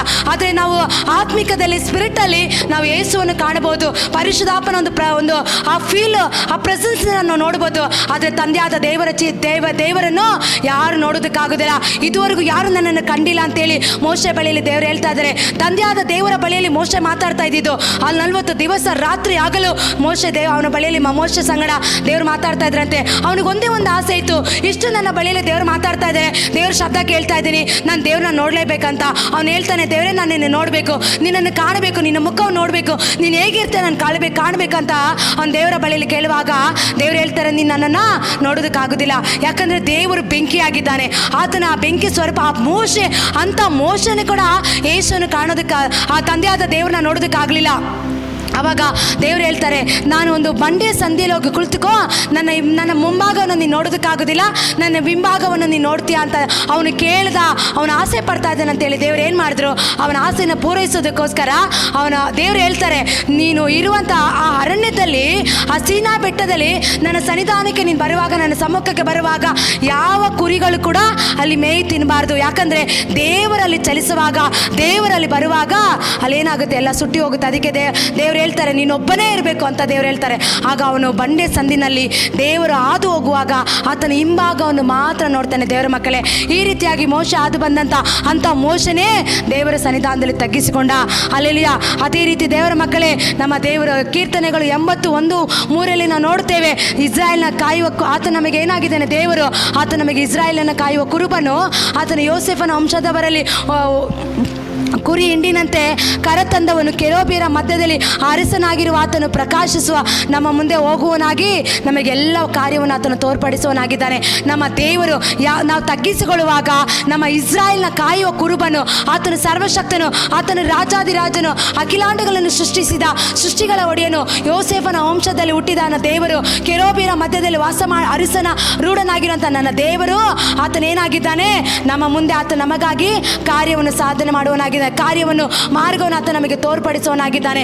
ಯಾವಾಗ ದೇವರ ಸನ್ನಿಧಾನದಲ್ಲಿ ಬಂದು, ದೇವರೇ ನನ್ನನ್ನು ನಿನ್ನ ಹಸ್ತದಲ್ಲಿ ಸಮರ್ಪಿಸ್ತಾ ಇದ್ದೀನಿ, ನನ್ನನ್ನು ನಿನ್ನ ಹಸ್ತದಲ್ಲಿ ಒಪ್ಪಿಸ್ಕೊಡ್ತಾ ಇದ್ದೀನಿ, ನನಗಿರೋದೆಲ್ಲ ನಿನ್ನ ಹಸ್ತದಲ್ಲಿ ಒಪ್ಪಿಸ್ಕೊಡ್ತಾ ಇದ್ದೀನಿ, ನನ್ನ ಮಕ್ಕಳನ್ನು, ನನ್ನ ಕುಟುಂಬವನ್ನು, ನನ್ನ ಮನೆಯನ್ನು, ನನ್ನ ಬಿಸ್ನೆಸ್ಸನ್ನು, ನನ್ನ ಸೇವೆಯನ್ನು ಪ್ರತಿಯೊಂದನ್ನು ನಿನ್ನ ಕರದಲ್ಲಿ ಒಪ್ಪಿಸ್ಕೊಡ್ತಾ ಇದ್ದೀನಿ. ನೀನು ನಡೆಸಪ್ಪ ನನ್ನ ಕುಟುಂಬನ, ನೀನು ಕುರುಬನಾಗಿದ್ದು ನನ್ನ ಮನೆಯನ್ನು, ನನ್ನ ಕುಟುಂಬನ, ನನ್ನ ಸೇವೆನ ನಡೆಸು ಅಂತೇಳಿ ಯಾವಾಗ ದೇವರ ಹಸ್ತದಲ್ಲಿ ಕಂಪ್ಲೀಟಾಗಿ ನಾವು ಒಪ್ಪಿಸಿಕೊಟ್ಟು, ಕಂಪ್ಲೀಟಾಗಿ ಸರೆಂಡರ್ ಆಗಿ ನಾವು ದೇವರ ಹಸ್ತದಲ್ಲಿ ತಗ್ಗಿಸಿಕೊಳ್ತಿರೋ, ಆವಾಗ ದೇವರು ನಮಗೆ ಮುಂದೆ ಹೋಗೋದಕ್ಕೆ ಎಲ್ಲ ದಾರಿಗಳನ್ನು ಸಿದ್ಧ ಮಾಡ್ತಾರೆ, ಎಲ್ಲ ಮಾರ್ಗಗಳನ್ನು ಸಿದ್ಧ ಮಾಡ್ತಾರೆ. ದೇವರ ಮಕ್ಕಳೇ, ಮಾರ್ಗವನ್ನು ಸಿದ್ಧ ಮಾಡೋದು ಮಾತ್ರ ಅಲ್ಲ, ನಮಗೆ ಕಾರ್ಯವನ್ನು ತೋರ್ಪಡಿಸಿ ಮುಂದೆ ಹೋಗೋದಕ್ಕೆ ಆತನ ಬೇಕಾದ ಎಲ್ಲ ಸಿದ್ಧತೆಯನ್ನು ಆತನು ಮಾಡೋನಾಗಿದ್ದಾನೆ. ನಮ್ಮ ದೇವರು ದೇವರನ್ನು ನಂಬಿಕೊಂಡವನು, ದೇವರನ್ನು ಆಶ್ರಯ ಇಡುವವನು, ದೇವರನ್ನೇ ನಂಬಿಕೊಂಡು ನಮ್ಮ ಕುಟುಂಬನ ನಮ್ಮನ್ನು ದೇವರ ಹಸ್ತದಲ್ಲಿ ಒಪ್ಪಿಸಿಕೊಡುವಾಗ ಮೋಶೆ ತನ್ನ ಇಸ್ರಾಯೇಲ್ ಜನರನ್ನು, ಇಸ್ರಾಯೇಲ್ ದೇಶವನ್ನು ಬರುವಂಥ ಒಂದೊಂದನ್ನು ಅವನು ದೇವರ ಬಳಿಯಲ್ಲಿ ಒಪ್ಪಿಸ್ಕೊಡ್ತಾ ಇದ್ದ. ದೇವರ ಮಕ್ಕಳೇ, ಆವಾಗ ದೇವರ ಅದೇ ರೀತಿಯಾಗಿ ಯೇಸು ಸ್ವಾಮಿ ಕೂಡ ತಂದೆಯಾದ ದೇವರ ಚಿತ್ತ ನೆರವೇರಿಸೋದು, ಆತನು ದೇವರ ಚಿತ್ತ ನೆರವೇರಿಸೋದಕ್ಕೋಸ್ಕರ ತನ್ನ ಶಿಲುಬೆಗೆ ಹೋಗುವಷ್ಟು ಅವ್ರು ತಗ್ಗಿಸ್ಕೊಂಡ್ರಂತೆ.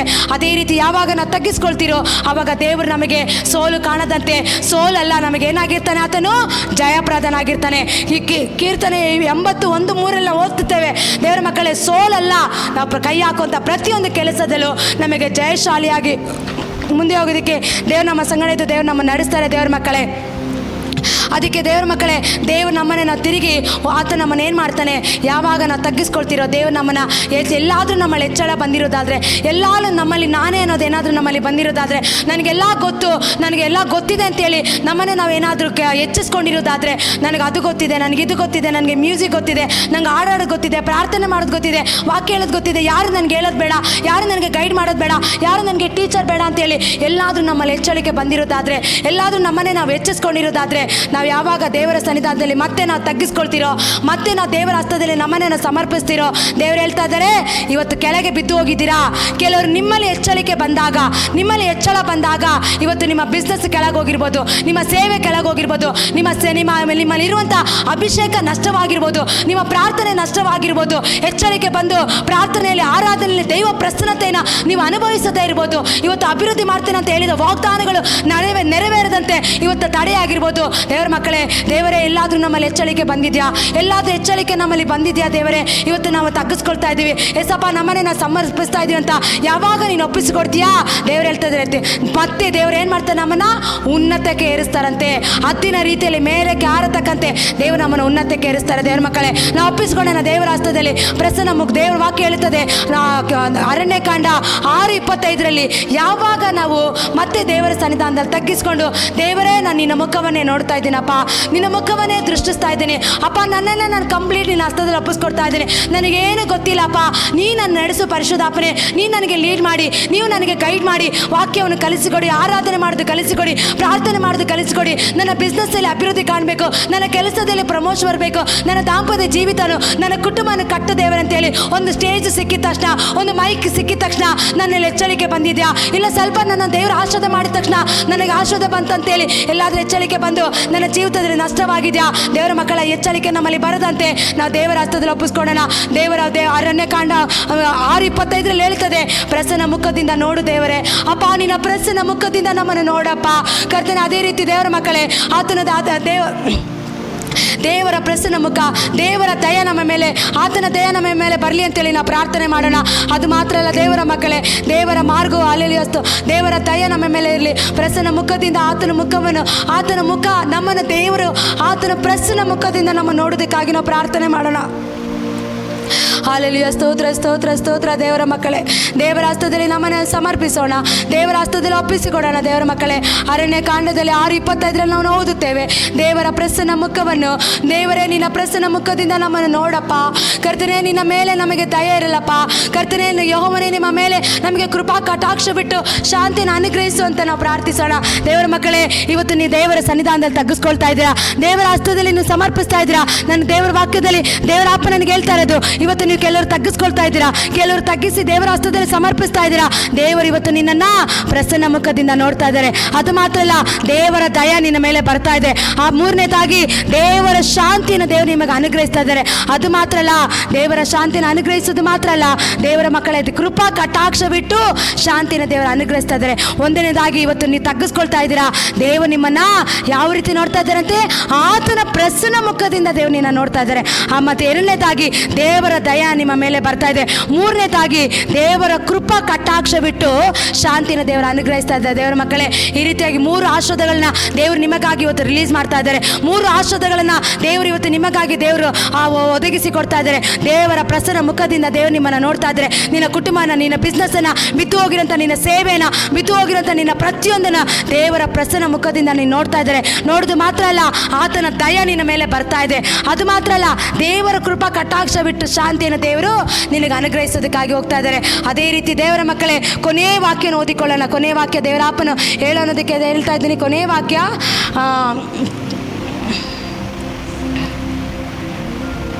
ಯೋಹಾನ 4 ಕೊನೆಯ ವಾಕ್ಯ 4:12 ಓದೋಣ.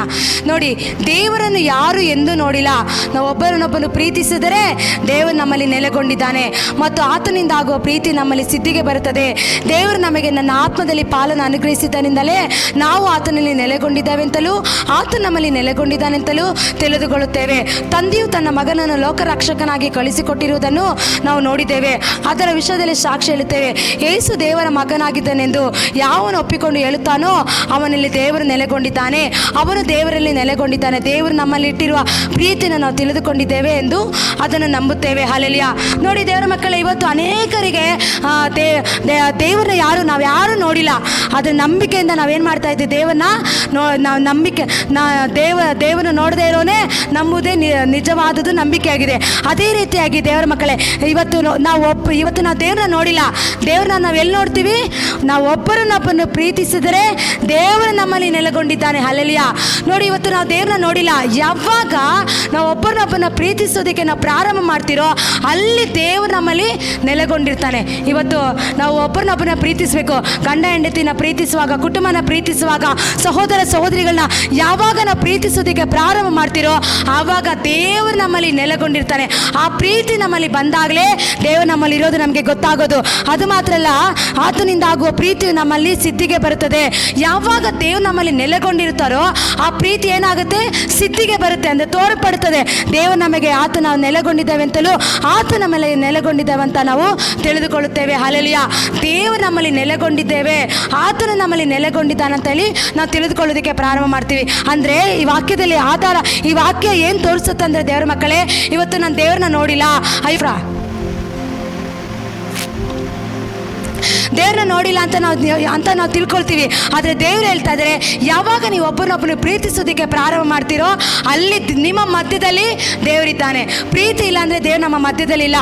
ಅದೇ ರೀತಿಯಾಗಿ ದೇವರಲ್ಲಿ ಯಾವಾಗ ನಾವು ನೆಲೆಗೊಂಡಿರ್ತೀರೋ ದೇವರು ನಮ್ಮಲ್ಲಿ ನೆಲೆಗೊಂಡಿರ್ತಾರಂತೆ. ಹಲ್ಲೆಲೂಯಾ. ಅದೇ ರೀತಿಯಾಗಿ ದೇವರ ಮಕ್ಕಳೇ, ಅವಾಗನೇ ಅದೇ ರೀತಿ ಯೇಸು ಸ್ವಾಮಿ ತಂದೆಯನ್ನು ನೆಲೆಗೊಂಡಿದ್ದ ರೀತಿಯಲ್ಲಿ ಲೋಕರಕ್ಷಕನಾಗಿ ಕಳಿಸಿಕೊ ಯಾವಾಗ ಅದೇ ರೀತಿಯಾಗಿ ಯಾವಾಗ ನಾವು ನೆಲೆಗೊಳ್ತೀರೋ ಯೇಸು ಸ್ವಾಮಿನ ಅರ್ಥ ಮಾಡ್ಕೊಳ್ತೀರಿ. ಯೇಸು ಸ್ವಾಮಿನ ಅರ್ಥ ಮಾಡ್ಕೊಂಡಾಗ ತಂದೆಯಾದ ದೇವರ ಚಿತ್ತ ಎನ್ನುವುದು ನಾವು ತಿಳಿದುಕೊಳ್ತೀವಿ. ಅದಕ್ಕೆ ದೇವರ ಮಕ್ಕಳ ವಾಕ್ಯದಲ್ಲಿ ಹೇಳೋ ಪ್ರಕಾರ ನಾವೇನು ಮಾಡಬೇಕು, ತಗ್ಗಿಸ್ಕೊಳ್ಬೇಕಂದ್ರೆ ಎಲ್ಲರನ್ನೂ ನಾವು ಪ್ರೀತಿಸಬೇಕು, ಮಕ್ಕಳಂತೆ ನಾವು ಇರಬೇಕು. ಅದೇ ಮಕ್ಕಳ ಸ್ವಭಾವ ನಮ್ಮಲ್ಲಿ ಬರಬೇಕು ದೇವರ ಮಕ್ಕಳೇ. ಅದಕ್ಕೆ ದೇವರ ವಾಕ್ಯ ಹೇಳ್ತದೆ, ನಾವೇನಾಗಿರಬೇಕು, ದೇವರಲ್ಲಿ ನೆಲೆಗೊಂಡಿರಬೇಕು, ಆಗ ದೇವರು ನಮ್ಮಲ್ಲಿ ನೆಲೆಗೊಂಡಿರ್ತಾರೆ. ಅಂದರೆ ದೇವರು ನಮ್ಮಲ್ಲಿ ನೆಲೆಗೊಳ್ಬೇಕಾದ್ರೆ ನಾವು ತಗ್ಗಿಸ್ಕೊಳ್ಬೇಕು. ಆ ಪ್ರೀತಿಯನ್ನು ನಾವೆಲ್ಲರೂ ಒಬ್ಬರನ್ನೊಬ್ಬರನ್ನು ಪ್ರೀತಿಸಬೇಕು. ಆವಾಗಲೇ ದೇವರು ನಮ್ಮಲ್ಲಿ ನೆಲೆಗೊಂಡೋದು. ಪ್ರೀತಿಸದೆ ಹೋದರೆ ದೇವರಲ್ಲಿ ನೆಲೆಗೊಳ್ಳೋದಕ್ಕಾಗೋದಿಲ್ಲ. ಯಾವಾಗ ದೇವರ ಮಕ್ಕಳೇ ನಮ್ಮನ್ನೇ ನಾವು ತಗ್ಗಿಸ್ಕೊಂಡು ದೇವರ ಹಸ್ತದಲ್ಲಿ ಸಮರ್ಪಿಸಿ ದೇವರ ಹಸ್ತದಲ್ಲಿ ಒಪ್ಪಿಕೊಡ್ಬೇಕು. ಕೆಲವು ಟೈಮು ದೇವರ ವಾಕ್ಯ ನಿಮ್ಮ ಒಳಗಡೆ ಹೋಗ್ತಾ ಇರುವಾಗೆ, ದೇವರ ವಾಕ್ಯನ ಗ್ರಹಿಸದಾಗೆ, ದೇವರ ವಾಕ್ಯ ನಿಮ್ಮಲ್ಲಿ ಫಲ ಕೊಡೋದಾಗೆ ಸೈತಾನ್ ಬಂದು ಅದನ್ನು ಕಿತ್ಕೊಂಡು ಹೋಗ್ತಾನೆ. ಫಲ ಕೊಡಬೇಕಾದ ದೇವರ ವಾಕ್ಯ ಹೇಳ್ತದೆ, ಬೀಜವನ್ನು ಬಿತ್ತುವವನು ಒಳ್ಳೆ ನೆಲದಲ್ಲಿ ಬಿತ್ತುತ್ತಾನೆ. ಒಳ್ಳೆ ನೆಲದಲ್ಲಿ ಬಿತ್ತಿದಂಥ ಬೀಜ ಏನಾಗುತ್ತೆ, ಅದು ಫಲ ಕೊಡುತ್ತೆ. ಆದರೆ ಕೆಲವು ಮುಳ್ಳುಗಿಡಗಳಲ್ಲಿ, ಕೆಲವು ಬಂಡೆ ಮೇಲೆ ಬಿತ್ತಂಥ ಬೀಜ ಫಲ ಕೊಡೋದಿಲ್ಲ. ಅದೇ ರೀತಿಯಾಗಿ ದೇವರ ವಾಕ್ಯವನ್ನು ನೀನು ಯಾವಾಗ ಆಳವಾಗಿ ಈ ಕ್ರಿಸ್ತನಲ್ಲಿ ಇತ್ತುಕೊಂಡು, ಕ್ರಿಸ್ತನಲ್ಲಿ ನೆಲೆಗೊಂಡು, ನಿನ್ನಲ್ಲಿ ಕ್ರಿಸ್ತನ ನೆಲೆಗೊಂಡು ನೀನು ವಾಕ್ಯ ಕೇಳ್ತೀಯೋ ಆವಾಗ ನಿನಗೆ ಬಿಡುಗಡೆಗಳು ಆರಂಭವಾಗುತ್ತೆ. ವಾಕ್ಯ ಹೇಳುವಾಗ ಕೆಲವರಿಗೆ ನಿದ್ರೆ ಬರುತ್ತೆ, ವಾಕ್ಯ ಹೇಳುವಾಗ ಕೆಲವರಿಗೆ ಸೈತಾನ ಡಿಸ್ಟ್ರಾಕ್ಟ್ ಮಾಡ್ತಾನೆ, ವಾಕ್ಯ ಹೇಳುವಾಗ ಸೈತಾನ ಗಲಿಬಿಲಿ ಮಾಡ್ತಾನೆ. ಯಾಕೆ? ವಾಕ್ಯವನ್ನು ಕೇಳಬಾರ್ದು, ವಾಕ್ಯದ ಪ್ರಕಾರ ನಡಿಬಾರ್ದು, ಅದ್ಭುತಗಳು ನಡಿಬಾರ್ದು, ಬಿಡುಗಡೆಗಳು ಹೊಂದಿಕೊಳ್ಳಬಾರ್ದು, ದೇವರು ನಿಮ್ಮ ಜೀವಿತದಲ್ಲಿ ಯಾವುದೇ ರೀತಿಯ ಡೋಸ್ ಓಪನ್ ಆಗಬಾರ್ದು ಅಂತೇಳಿ ಸೈತಾನ ಏನು ಮಾಡ್ತಾನೆ, ವಾಕ್ಯವನ್ನು ಕೇಳದಂತೆ ನಿಮ್ಮನ್ನು ಡಿಸ್ಟ್ರಾಕ್ಟ್ ಮಾಡ್ತಾನೆ, ನಿಮ್ಮನ್ನು ಗಲಿಬಿಲಿ ಪಡಿಸ್ತಾನೆ. ನಿಮ್ಮ ಇಲ್ಲಿ ಕುಳಿತುಕೊಂಡಿರ್ತೀರಾ, ನಾನಾ ವಿಧವಾದ ಯೋಚನೆಗಳು ನಿಮ್ಮಲ್ಲಿ ತಂದಾಕ್ಬಿಡ್ತಾನೆ, ನಾನಾ ವಿಧವಾದ ಆಲೋಚನೆಗಳು ಸೈತಾನ್ ತಂದಾಕ್ತಾನೆ. ನೀವು ಒಂದು ತಿಳ್ಕೊ, ಯಾವಾಗ ಕ್ರಿಸ್ತನಲ್ಲಿ ನೀನು ನೆಲೆಗೊಳ್ಳೋದಿಲ್ಲ ಆವಾಗ ಸೈತಾನ ನೀನು ಬಂದು ನಿನ್ನನ್ನು ಅವನೇನು ಮಾಡ್ತಾನೆ, ಆತ ನಿನ್ನನ್ನು ಟೇಕ್ ಓವರ್ ಮಾಡ್ತಾನೆ. ಆಲಸ್ಯ, ಬೇಸರತನ, ತಗ್ಗುವಿಕೆ ಇಲ್ಲ ನಿಮ್ಮಲ್ಲಿ. ಯಾವಾಗ ತಗ್ಗುವಿಕೆ ಇಲ್ವೋ ಆವಾಗ ನಿಮ್ಮಲ್ಲಿ ನಿದ್ರೆ ಬರುತ್ತೆ, ಆವಾಗ ಆಲಸ್ಯತನ ಬರುತ್ತೆ, ದೇವರ ಸನ್ನಿಧಾನದಲ್ಲಿ ತಗ್ಗಿಸಿಕೊಳ್ಳಲ್ಲ, ಆವಾಗ ನಿಮ್ಮ ಆ ಡಿಸ್ಟ್ರಾಕ್ಷನ್ ಬರುತ್ತೆ ನಿಮ್ಮೊಳಗಡೆ. ದೇವರ ವಾಕ್ಯ ನಿಮ್ಮೊಳಗಡೆ ನೆಲೆಗೊಳ್ಳಲ್ಲ, ದೇವರ ವಾಕ್ಯ ನೀವು ಕೇಳೋದಿಲ್ಲ. ಯಾವಾಗ ನೀವು ಕ್ರಿಸ್ತನಲ್ಲಿ ನೆಲೆಗೊಳ್ತೀರೋ, ಕ್ರಿಸ್ತನ ನಿಮ್ಮಲ್ಲಿ ನೆಲೆಗೊಳ್ತಾನೋ ಆವಾಗ ಕ್ರಿಸ್ತನಲ್ಲಿ ನೀವು ನೆಲೆಗೊಳ್ಳೋದು ಮಾತ್ರ ಅಲ್ಲ, ಕ್ರಿಸ್ತನ ನಿಮ್ಮಲ್ಲಿ ನೆಲೆಗೊಂಡಾಗ ದೇವರ ವಾಕ್ಯ ನಿಮ್ಮಲ್ಲಿ ಫಲ ಉಂಟಾಗುತ್ತೆ. ಆ ಫಲ ಏನಾಗುತ್ತೆ, ನಿಮ್ಮ ಜೀವಿತದಲ್ಲಿ ಬಿಡುಗಡೆಗಳು ರಿಲೀಸ್ ಆಗುತ್ತೆ, ಅದ್ಭುತಗಳು ರಿಲೀಸ್ ಆಗುತ್ತೆ, ರೋಗ ಸೌಖ್ಯಗಳು ನಡೆಯೋದಕ್ಕೆ.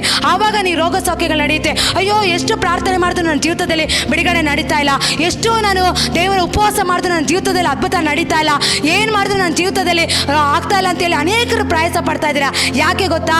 ಕ್ರಿಸ್ತನಲ್ಲಿ ನೀವು ನೆಲೆಗೊಂಡಿಲ್ಲ, ಕ್ರಿಸ್ತನ ನಿಮ್ಮಲ್ಲಿ ನೆಲೆಗೊಂಡಿಲ್ಲ. ಅದಕ್ಕೆ ನಿಮ್ಮ ಜೀವಿತದಲ್ಲಿ ಅದ್ಭುತಗಳು ನಡೀತಾ ಇಲ್ಲ.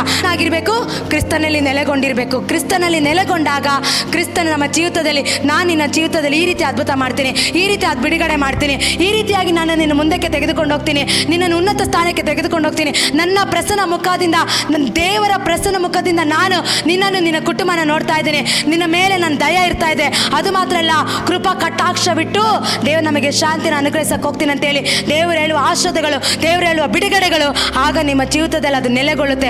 ನೆಲೆಗೊಳ್ಳೋದು ಮಾತ್ರ ಅಲ್ಲ, ಆ ಬಿಡುಗಡೆಗಳಲ್ಲಿ ಏನಾಗುತ್ತೆ, ಅದು ರಿಲೀಸ್ ಆಗುತ್ತೆ ದೇವರ ಮಕ್ಕಳೇ. ಅದಕ್ಕೆ ದೇವರ ವಾಕ್ಯ ಹೇಳೋ ಪ್ರಕಾರ ದೇವರ ವಾಕ್ಯದಲ್ಲಿ ಎಲ್ಲಿ ಬಿಡುಗಡೆ ಇದೆ, ಎಲ್ಲಿ ಅದ್ಭುತ ಇದೆ, ಎಲ್ಲಿ ದೇವರು ಏನೋ ಒಂದು ಕಾರ್ಯ ಮಾಡಬೇಕು, ಏನೋ ಒಂದು ಅದ್ಭುತ ಮಾಡಬೇಕು. ಇವತ್ತು ಒಂದು ಸಹೋದರಿಯ ಜೀವಿತದಲ್ಲಿ, ಒಂದು ಸಹೋದರನ ಜೀವಿತದಲ್ಲಿ ದೇವರು ಏನೋ ಒಂದು ದೊಡ್ಡ ಕಾರ್ಯ ಮಾಡಬೇಕಂತೇಳಿ ದೊಡ್ಡ ಉದ್ದೇಶದೊಟ್ಟಿಗೆ ದೇವರು ಬಂದಿರ್ತಾರೆ. ಆದರೆ ಸೈತಾನ್ ಏನು ಮಾಡ್ತಾನೆ, ನಿಮ್ಮನ್ನು ದೇವರ ವಾಕ್ಯ ಕೇಳದಾಗೆ, ದೇವರ ಶಬ್ದಕ್ಕೆ ಕಿವಿಗೊಡದಾಗೆ, ದೇವರ ಸನ್ನಿಧಾನಕ್ಕೆ ಬರದಾಗೆ ತಗ್ಗಿಸಿಕೊಳ್ಳದಂತೆ ಸೈತಾನ್ ನಿಮ್ಮನ್ನು ಏನು ಮಾಡ್ತಾನೆ, ಡಿಸ್ಟ್ರಾಕ್ಷನ್ ಮಾಡ್ತಾನೆ, ನಿಮ್ಮನ್ನು ಗಲಿಬಿಲಿ ಪಡಿಸ್ತಾನೆ, ಬೇಡದ ಯೋಚನೆ ತಂದಾಗ್ತಾನೆ. ಅದಕ್ಕೆ ಅವಕಾಶ ಕೊಡದೆ ದೇವರ ಸನ್ನಿಧಾನದಲ್ಲಿ ಬಂದಿದ ತಕ್ಷಣ, ದೇವರೇ ನಾನು ನನ್ನನ್ನೇ ನಿನ್ನ ಹಸ್ತದಲ್ಲಿ ಸಮರ್ಪಿಸ್ತಾ ಇದ್ದೀನಪ್ಪ, ನನ್ನನ್ನೇ ನಿನ್ನ ಕರೆಗಳಲ್ಲಿ ಒಪ್ಪಿಸ್ಕೊಡ್ತಾ ಇದ್ದೀನಿ. ಇವತ್ತು ಸಭೆಗೆ ಬಂದಿದ್ದೇನೆ, ನಿನ್ನನ್ನು ಆರಾಧಿಸ್ಬೇಕಪ್ಪ, ನಿನ್ನನ್ನು ಸ್ತುತಿಸ್ಬೇಕು, ನಿನ್ನ ನಾಮನ ನಾನು ಮಹಿಮೆ ಪಡಿಸ್ಬೇಕು.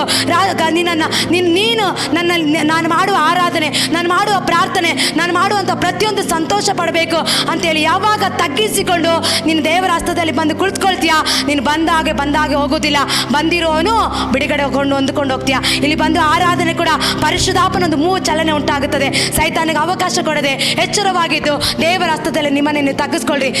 ಯಾರು ತಗ್ಗಿಸ್ಕೊಳ್ತಾರೋ ಅವರು ಹೆಚ್ಚಿಸಲ್ಪಡ್ತಾರೆ, ಯಾರು ಹೆಚ್ಚಿಸಲ್ಪಡ್ತಾರೋ ಅವರು ತಗ್ಗಿಸಲ್ಪಡ್ತಾರೆ ಅಂತ ದೇವ ಕೇಳ್ತದೆ. ದೇವರ ಮಕ್ಕಳೇ, ನಾವು ಕೊನೆಯದಾಗಿ ನಾವು ಪ್ರಾರ್ಥನೆ ಮಾಡಿ ಕೂಟ ನಿಲ್ಲಿಸೋಣ. ನಾವೆಲ್ಲರೂ ಪ್ರಾರ್ಥನೆ ಮಾಡೋಣ. ಏಸಪ್ಪ, ನಮ್ಮಲ್ಲಿ ಏನಾದರೂ ಹೆಚ್ಚಳ ಬಂದಿರೋದಾದರೆ, ಅಪ್ಪ ನಾನು ಅನ್ನೋದು ನಮ್ಮಲ್ಲಿ ಬಂದಿರೋದಾದರೆ, ಎಲ್ಲ ನನ್ನಿಂದನೇ ನಡೆಯುತ್ತೆ, ಎಲ್ಲ ನನ್ನಿಂದನೇ ಆಗುತ್ತೆ, ನಾನು ಮಾಡಿದ್ದಕ್ಕೆ ಆಗಿದ್ದು, ನಾನು ಮಾಡೋದೇ ಆಗೋದು ಅಂತೇಳಿ ಎಲ್ಲಾದರೂ ನಮ್ಮಲ್ಲಿ ಬಂದಿರೋದಾದರೆ, ಅಪ್ಪ ಇವತ್ತು ತೆಗೆದಾಕಪ್ಪ. ಇವತ್ತು ನಮ್ಮನೆ ನಾವು ಒಪ್ಪಿಸ್ಕೊಡ್ತಾ ಇದ್ದೀವಿ, ನಮ್ಮನೆ ನಾವು ತಗ್ಗಿಸ್ಕೊಳ್ತಾ ಇದ್ದೀವಿ ಏಸಪ್ಪ, ನಮ್ಮನೆ ಸಮರ್ಪಿಸ್ತಾ ಇದ್ದೀವಿ. ನನ್ನ ಸಾಮರ್ಥ್ಯದಿಂದ, ನನ್ನ ಬಲದಿಂದ, ನನ್ನ ಯೋಗ್ಯತೆಯಿಂದ, ನನ್ನ ಘನತೆಯಿಂದ ಅಲ್ಲ ಸ್ವಾಮಿ, ಎಲ್ಲ ಅಪ್ಪ ನಾನು ಒಪ್ಪಿಸ್ಕೊಡ್ತಾ ಇದ್ದೀನಿ. ನಾನು ತಗ್ಗಿಸ್ಕೊಳ್ತಾ ಇದ್ದೀನಿ ಅಪ್ಪ. ತಗ್ಗಿಸಲ್ಪಡೋರು ಹೆಚ್ಚಿಸಲ್ಪಡ್ತಾರೆ, ಹೆಚ್ಚಿಸಲ್ಪಡೋರು ತಗ್ಗಿಸಲ್ಪಡ್ತಾರೆ ನಿನ್ನ ವಾಕ್ಯ ಹೇಳ್ತದೆ. ಅಪ್ಪ, ಯಾರು ತಗ್ಗಿಸಲ್ಪಡ್ತಾರೋ ಅವ್ರನ್ನ ಹೆಚ್ಚಿಸ್ತೀನಿ ಅಂತ ಹೇಳಿದ್ಯಾ ಅಪ್ಪ. ಇವತ್ತು ದೇವರ ಸನ್ನಿಧಾನದಲ್ಲಿ ಪ್ರಾರ್ಥನೆ ಮಾಡ್ರಿ, ಯಾರು ಸುಮ್ಮನೆ ಕೂತ್ಕೊಳ್ಬೇಡ್ರಿ. ಇವತ್ತು ನಾನು ಎಲ್ಲ ಕರೆಕ್ಟ್ ಆಗಿದ್ದೀನಿ, ನಾನು ಪರಿಶುದ್ಧವಾಗಿದ್ದೀನಿ, ನನ್ನಲ್ಲಿ ಎಚ್ಚರಿಕೆನೇ ಇಲ್ಲ ಅಂತೇಳಿ ಸೈತಾನನ ಮಾತಿಗೆ ಕಿವಿಗೊಡದಂತೆ ನಿನ್ನನ್ನೇ ನಿನ್ನ ಹಸ್ತದಲ್ಲಿ ಒಪ್ಪಿಸಿಕೊಡು ದೇವರಿಗೆ. ಪ್ರಾರ್ಥಿಸಿ, ಎಲ್ಲರೂ ಪ್ರಾರ್ಥನೆ ಮಾಡಿ. ದೇವರ ಶಬ್ದ ಕೇಳಬೇಕಿಲ್ಲಿ, ದೇವರ ಶಬ್ದ ಮೊಳಗಬೇಕು. ದೇವರು ನಮ್ಮ ಮಧ್ಯದಲ್ಲಿದ್ದಾರೆ, ದೇವರು ನಮ್ಮ ಮಧ್ಯದಲ್ಲಿ ನಿಂತಿದ್ದಾರೆ. ಪ್ರಾರ್ಥನೆ ಮಾಡಿ, ದೇವರಿಗೆ ಸ್ತೋತ್ರ ಹೇಳ್ರಿ, ಸ್ತೋತ್ರ ಹೇಳ್ರಿ, ದೇವರಿಗೆ ಸ್ತೋತ್ರ ಹೇಳ್ರಿ. ಏಸಪ್ಪ, ಎಲ್ಲಾದರೂ ನನ್ನಲ್ಲಿ ಎಚ್ಚರಿಕೆ ಬಂದಿರೋದಾದರೆ ತೆಗೆದಾಕಪ್ಪ. ಏಸಪ್ಪ, ನಾನು ತಗ್ಗಿಸ್ಕೊಳ್ತಾ ಇದ್ದೀನಿ ಯೇಸುವೆ, ನನ್ನನ್ನೇ ನಿನ್ನ ಹಸ್ತದಲ್ಲಿ. ಇವತ್ತು ನಾನು ನಿಂತಿರೋದು ನಿನ್ನ ಕೃಪೆ ಅಪ್ಪ, ನಾನು ಆಗಿರೋದು ನಿನ್ನ ಕೃಪೆ ಅಪ್ಪ, ನಾನಿರೋದು ನಿನ್ನ ಕೃಪೆ ಸ್ವಾಮಿ. ಅಪ್ಪ ಕರ್ತನೆ, ಹೊಗಳಿಕೊಳ್ಳೋದಕ್ಕೆ, ಪ್ರಶಂಸೆ ಪಡೋದಕ್ಕೆ ಏನೂ ಇಲ್ಲಪ್ಪ, ಎಲ್ಲ ನಿನ್ನ ಕೃಪೆ ಸ್ವಾಮಿ, ಎಲ್ಲ ನಿನ್ನ ದಯೆ ಸ್ವಾಮಿ. ನಿನ್ನ ಕರುಣೆ ಇಲ್ಲದೆ ನಾವೇನು ಮಾಡೋದಕ್ಕಾಗೋದಿಲ್ಲಪ್ಪ. ಹೆಚ್ಚಳ ಪಡೋದಕ್ಕೆ ನನ್ನಲ್ಲಿ ಏನೂ ಇಲ್ಲ ಸ್ವಾಮಿ. ವಿದ್ಯಾಭ್ಯಾಸದಲ್ಲೂ ಹೆಚ್ಚಳ ಪಡೋದಕ್ಕೆ ನಮ್ಮಲ್ಲಿ ಏನೂ ಇಲ್ಲ, ಆರೋಗ್ಯದಲ್ಲಿ, ಆಯುಸ್ಸಲ್ಲಿ ನಮ್ಮಲ್ಲಿ ಹೆಚ್ಚಳ ಪಡೋದಕ್ಕೆ ಏನೂ ಇಲ್ಲಪ್ಪ. ಯೇಸುವೇ ಅಪ್ಪ, ಇವತ್ತು ನನ್ನ ಕುಟುಂಬ ಚೆನ್ನಾಗಿರೋದು, ಇವತ್ತು ನನ್ನ ಸಮೃದ್ಧಿ ಆಗಿರೋದು, ಇವತ್ತು ನನ್ನ ಆಶೀರ್ವಾದದಿಂದ ಇರೋದು ನನ್ನ ಬಲದಿಂದಲೋ ನನ್ನ ಐಶ್ವರ್ಯದಿಂದ ಅಲ್ಲ ಸ್ವಾಮಿ. ನಿನ್ನ ಕೃಪೆ ಅಪ್ಪ, ನಿನ್ನ ಕೃಪೆ, ನಿನ್ನ ಬಲ, ನಿನ್ನ ಐಶ್ವರ್ಯ ಕರ್ತನೆ. ಇವತ್ತು ಏನು ಇಲ್ಲದೆ ಗತಿಸಿ ಹೋಗಬೇಕಾದ ನಮ್ಮ ಜೀವಿತವನ್ನು, ರೋಗಿಯಾಗಿ ಮಲಗಬೇಕಾದ ನನ್ನನ್ನು ಕರ್ತನೆ ಅಪ್ಪ, ಗಣನೆಗೆ ಬರದೆ ನನ್ನನ್ನು ಕರ್ತನೆ ಗಣನೆಗೆ ಬರುವ ಹಾಗೆ ಅಪ್ಪ ಇವತ್ತು ನಮ್ಮ ನಿಲ್ಲಿಸಿದ ನೀನಪ್ಪ. ಇವತ್ತು ಅಪ್ಪ ಕರ್ತನೆ, ಒಂದು ಕಾಲದಲ್ಲಿ ಊಟ ತಿನ್ನೋದಕ್ಕೂ ಬಟ್ಟೆಗೂ ಇಲ್ಲದೆ ಇರುವಂಥ ಸಮಯಗಳಲ್ಲಿ, ಗಾಡಿಗಳಲ್ಲಿ ಓಡಾಡೋದಕ್ಕೆ ಅಪ್ಪ ಕರ್ತನೆ ವಾಹನಗಳಿಲ್ಲದೆ ಇರೋ ಸಮಯಗಳಲ್ಲಿ ನಡೆದುಕೊಂಡು ಹೋಗಿ ದೇವರ ಸನ್ನಿಧಾನದಲ್ಲಿ ಆರಾಧನೆ ಮಾಡುವಂಥ ಸಮಯದಲ್ಲಿ ಕೂಡ ಇವತ್ತು ಎಲ್ಲವನ್ನು ಕೊಟ್ಟು ನಮ್ಮನ್ನು ಆಶೀರ್ವಾದ ಮಾಡಿದ್ದು ನೀನಪ್ಪ. ನಿನ್ನ ಕೃಪೆ ಅಪ್ಪ, ನೀನು ಕೊಟ್ಟಿದ್ದು ರಾಜ. ತಗ್ಗಿಸ್ಕೊಳ್ತಾ ಇದ್ದೀನಪ್ಪ, ಇಲ್ಲಿ ನಿಂತಿರೋದು ನಿನ್ನ ಕೃಪೆ ಅಪ್ಪ, ನಾನು ಆಗಿರೋದು ನಿನ್ನ ಕೃಪೆ ಅಪ್ಪ, ನಾನು ಉಳಿದಿರೋದು ನಿನ್ನ ಕೃಪೆ ಅಪ್ಪ. ನನ್ನ ಮಕ್ಕಳು, ನನ್ನ ಕುಟುಂಬ, ನನ್ನ ಮನೆ, ನನ್ನ ಬಿಸ್ನೆಸ್, ನನ್ನ ಸೇವೆ ಎಲ್ಲ ನಿನ್ನ ಕೃಪೆ ಅಪ್ಪ. ನಾನು ತಗ್ಗಿಸ್ಕೊಳ್ತಾ ಇದ್ದೀನಿ, ತಗ್ಗಿಸೋನು ಹೆಚ್ಚಿಸುತ್ತೇನೆ ಅಂತ ಹೇಳಿದೆ ಸ್ವಾಮಿ. ನಿನ್ನ ನಾಮ ಮಾತ್ರ ಮೇಲೆ ಕೆತ್ತಲ್ಪಡಬೇಕು, ನಿನ್ನ ನಾಮ ಮಾತ್ರ ಮಹಿಮೆ ಹೊಂದಬೇಕು ರಾಜ. ನೀನು ಹಾಗೆ ಮಾಡೋದಕ್ಕಾಗಿ ಸ್ತೋತ್ರ ಮಾಡ್ತಾ ಇದ್ದೀನಿ ಅಪ್ಪ. ತಗ್ಗಿಸಲ್ಪಡೋನು ಹೆಚ್ಚಿಸುತ್ತೀನಿ ಅಂತ ಹೇಳಿದ ಹಾಗೆ ಇವತ್ತು ಯಾರೆಲ್ಲ ತಗ್ಗಿಸಿಕೊಂಡಿದ್ದಾರೋ ಅವ್ರನ್ನ ನಿನ್ನ ಮೇಲೆ ಕೆತ್ತಪ್ಪಾಜಿ ಅಪ್ಪ. ಹೆಚ್ಚಳ ಪಡೋರು ಕರ್ತನೆ, ಅವರು ತಗ್ಗಿಸಿಕೊಳ್ಳತಕ್ಕಂಥ ಅವ್ರ ಮನಸ್ಸುಗಳನ್ನು ಬದಲಾಯಿಸು, ಅವ್ರನ್ನ ರೂಪಾಂತರ ಮಾಡಿ ಕರ್ತನೆ. ನೀನು ಹಾಗೆ ಮಾಡೋದಕ್ಕಾಗಿ ಸ್ತೋತ್ರ, ಅದ್ಭುತಕ್ಕಾಗಿ ಸ್ತೋತ್ರ ಅಪ್ಪ. ಇದುವರೆಗೂ ನಮ್ಮ ಸಂಗಡ ಇದೆ, ನಮ್ಮ ಜೊತೆ ಇದು, ನಮ್ಮ ನಡೆಸೋದಕ್ಕಾಗಿ ಸ್ತೋತ್ರ ಅಪ್ಪ. ಎಲ್ಲ ಸಕಲ ಗಣ ಮಹಿಮೆ ನಿಮಗೆ ಸ್ತೋತ್ರ ಸಲ್ಲಿಸಿ ಎಲ್ಲವೂ ನಾಸರೇತಿನ ಯೇಸು ಕ್ರಿಸ್ತ ನಾಮದಲ್ಲಿ ಬೇಡಿಕೊಳ್ಳುತ್ತೇನೆ ತಂದೆ, ಆಮೆನ್, ಆಮೆನ್. ಹಾಲೆಲೂಯಾ. ಕರ್ತನಾಮಕ್ಕೆ ಸ್ತೋತ್ರವಾಗಲಿ. ದೇವರು ಕೊಟ್ಟ ವಾಕ್ಯಕ್ಕಾಗಿ ದೇವರಿಗೆ ನಾನು ಸ್ತೋತ್ರ ಮಾಡ್ತೇನೆ. ಕಾಣಿಕೆ ಭಾಗಕ್ಕಾಗಿ ಹೋಗೋಣ. ನಾವೆಲ್ಲರೂ ಹಾಡುಗಳನ್ನಾಡಿ ದೇವರ ನಾಮನ ಮಹಿಮೆ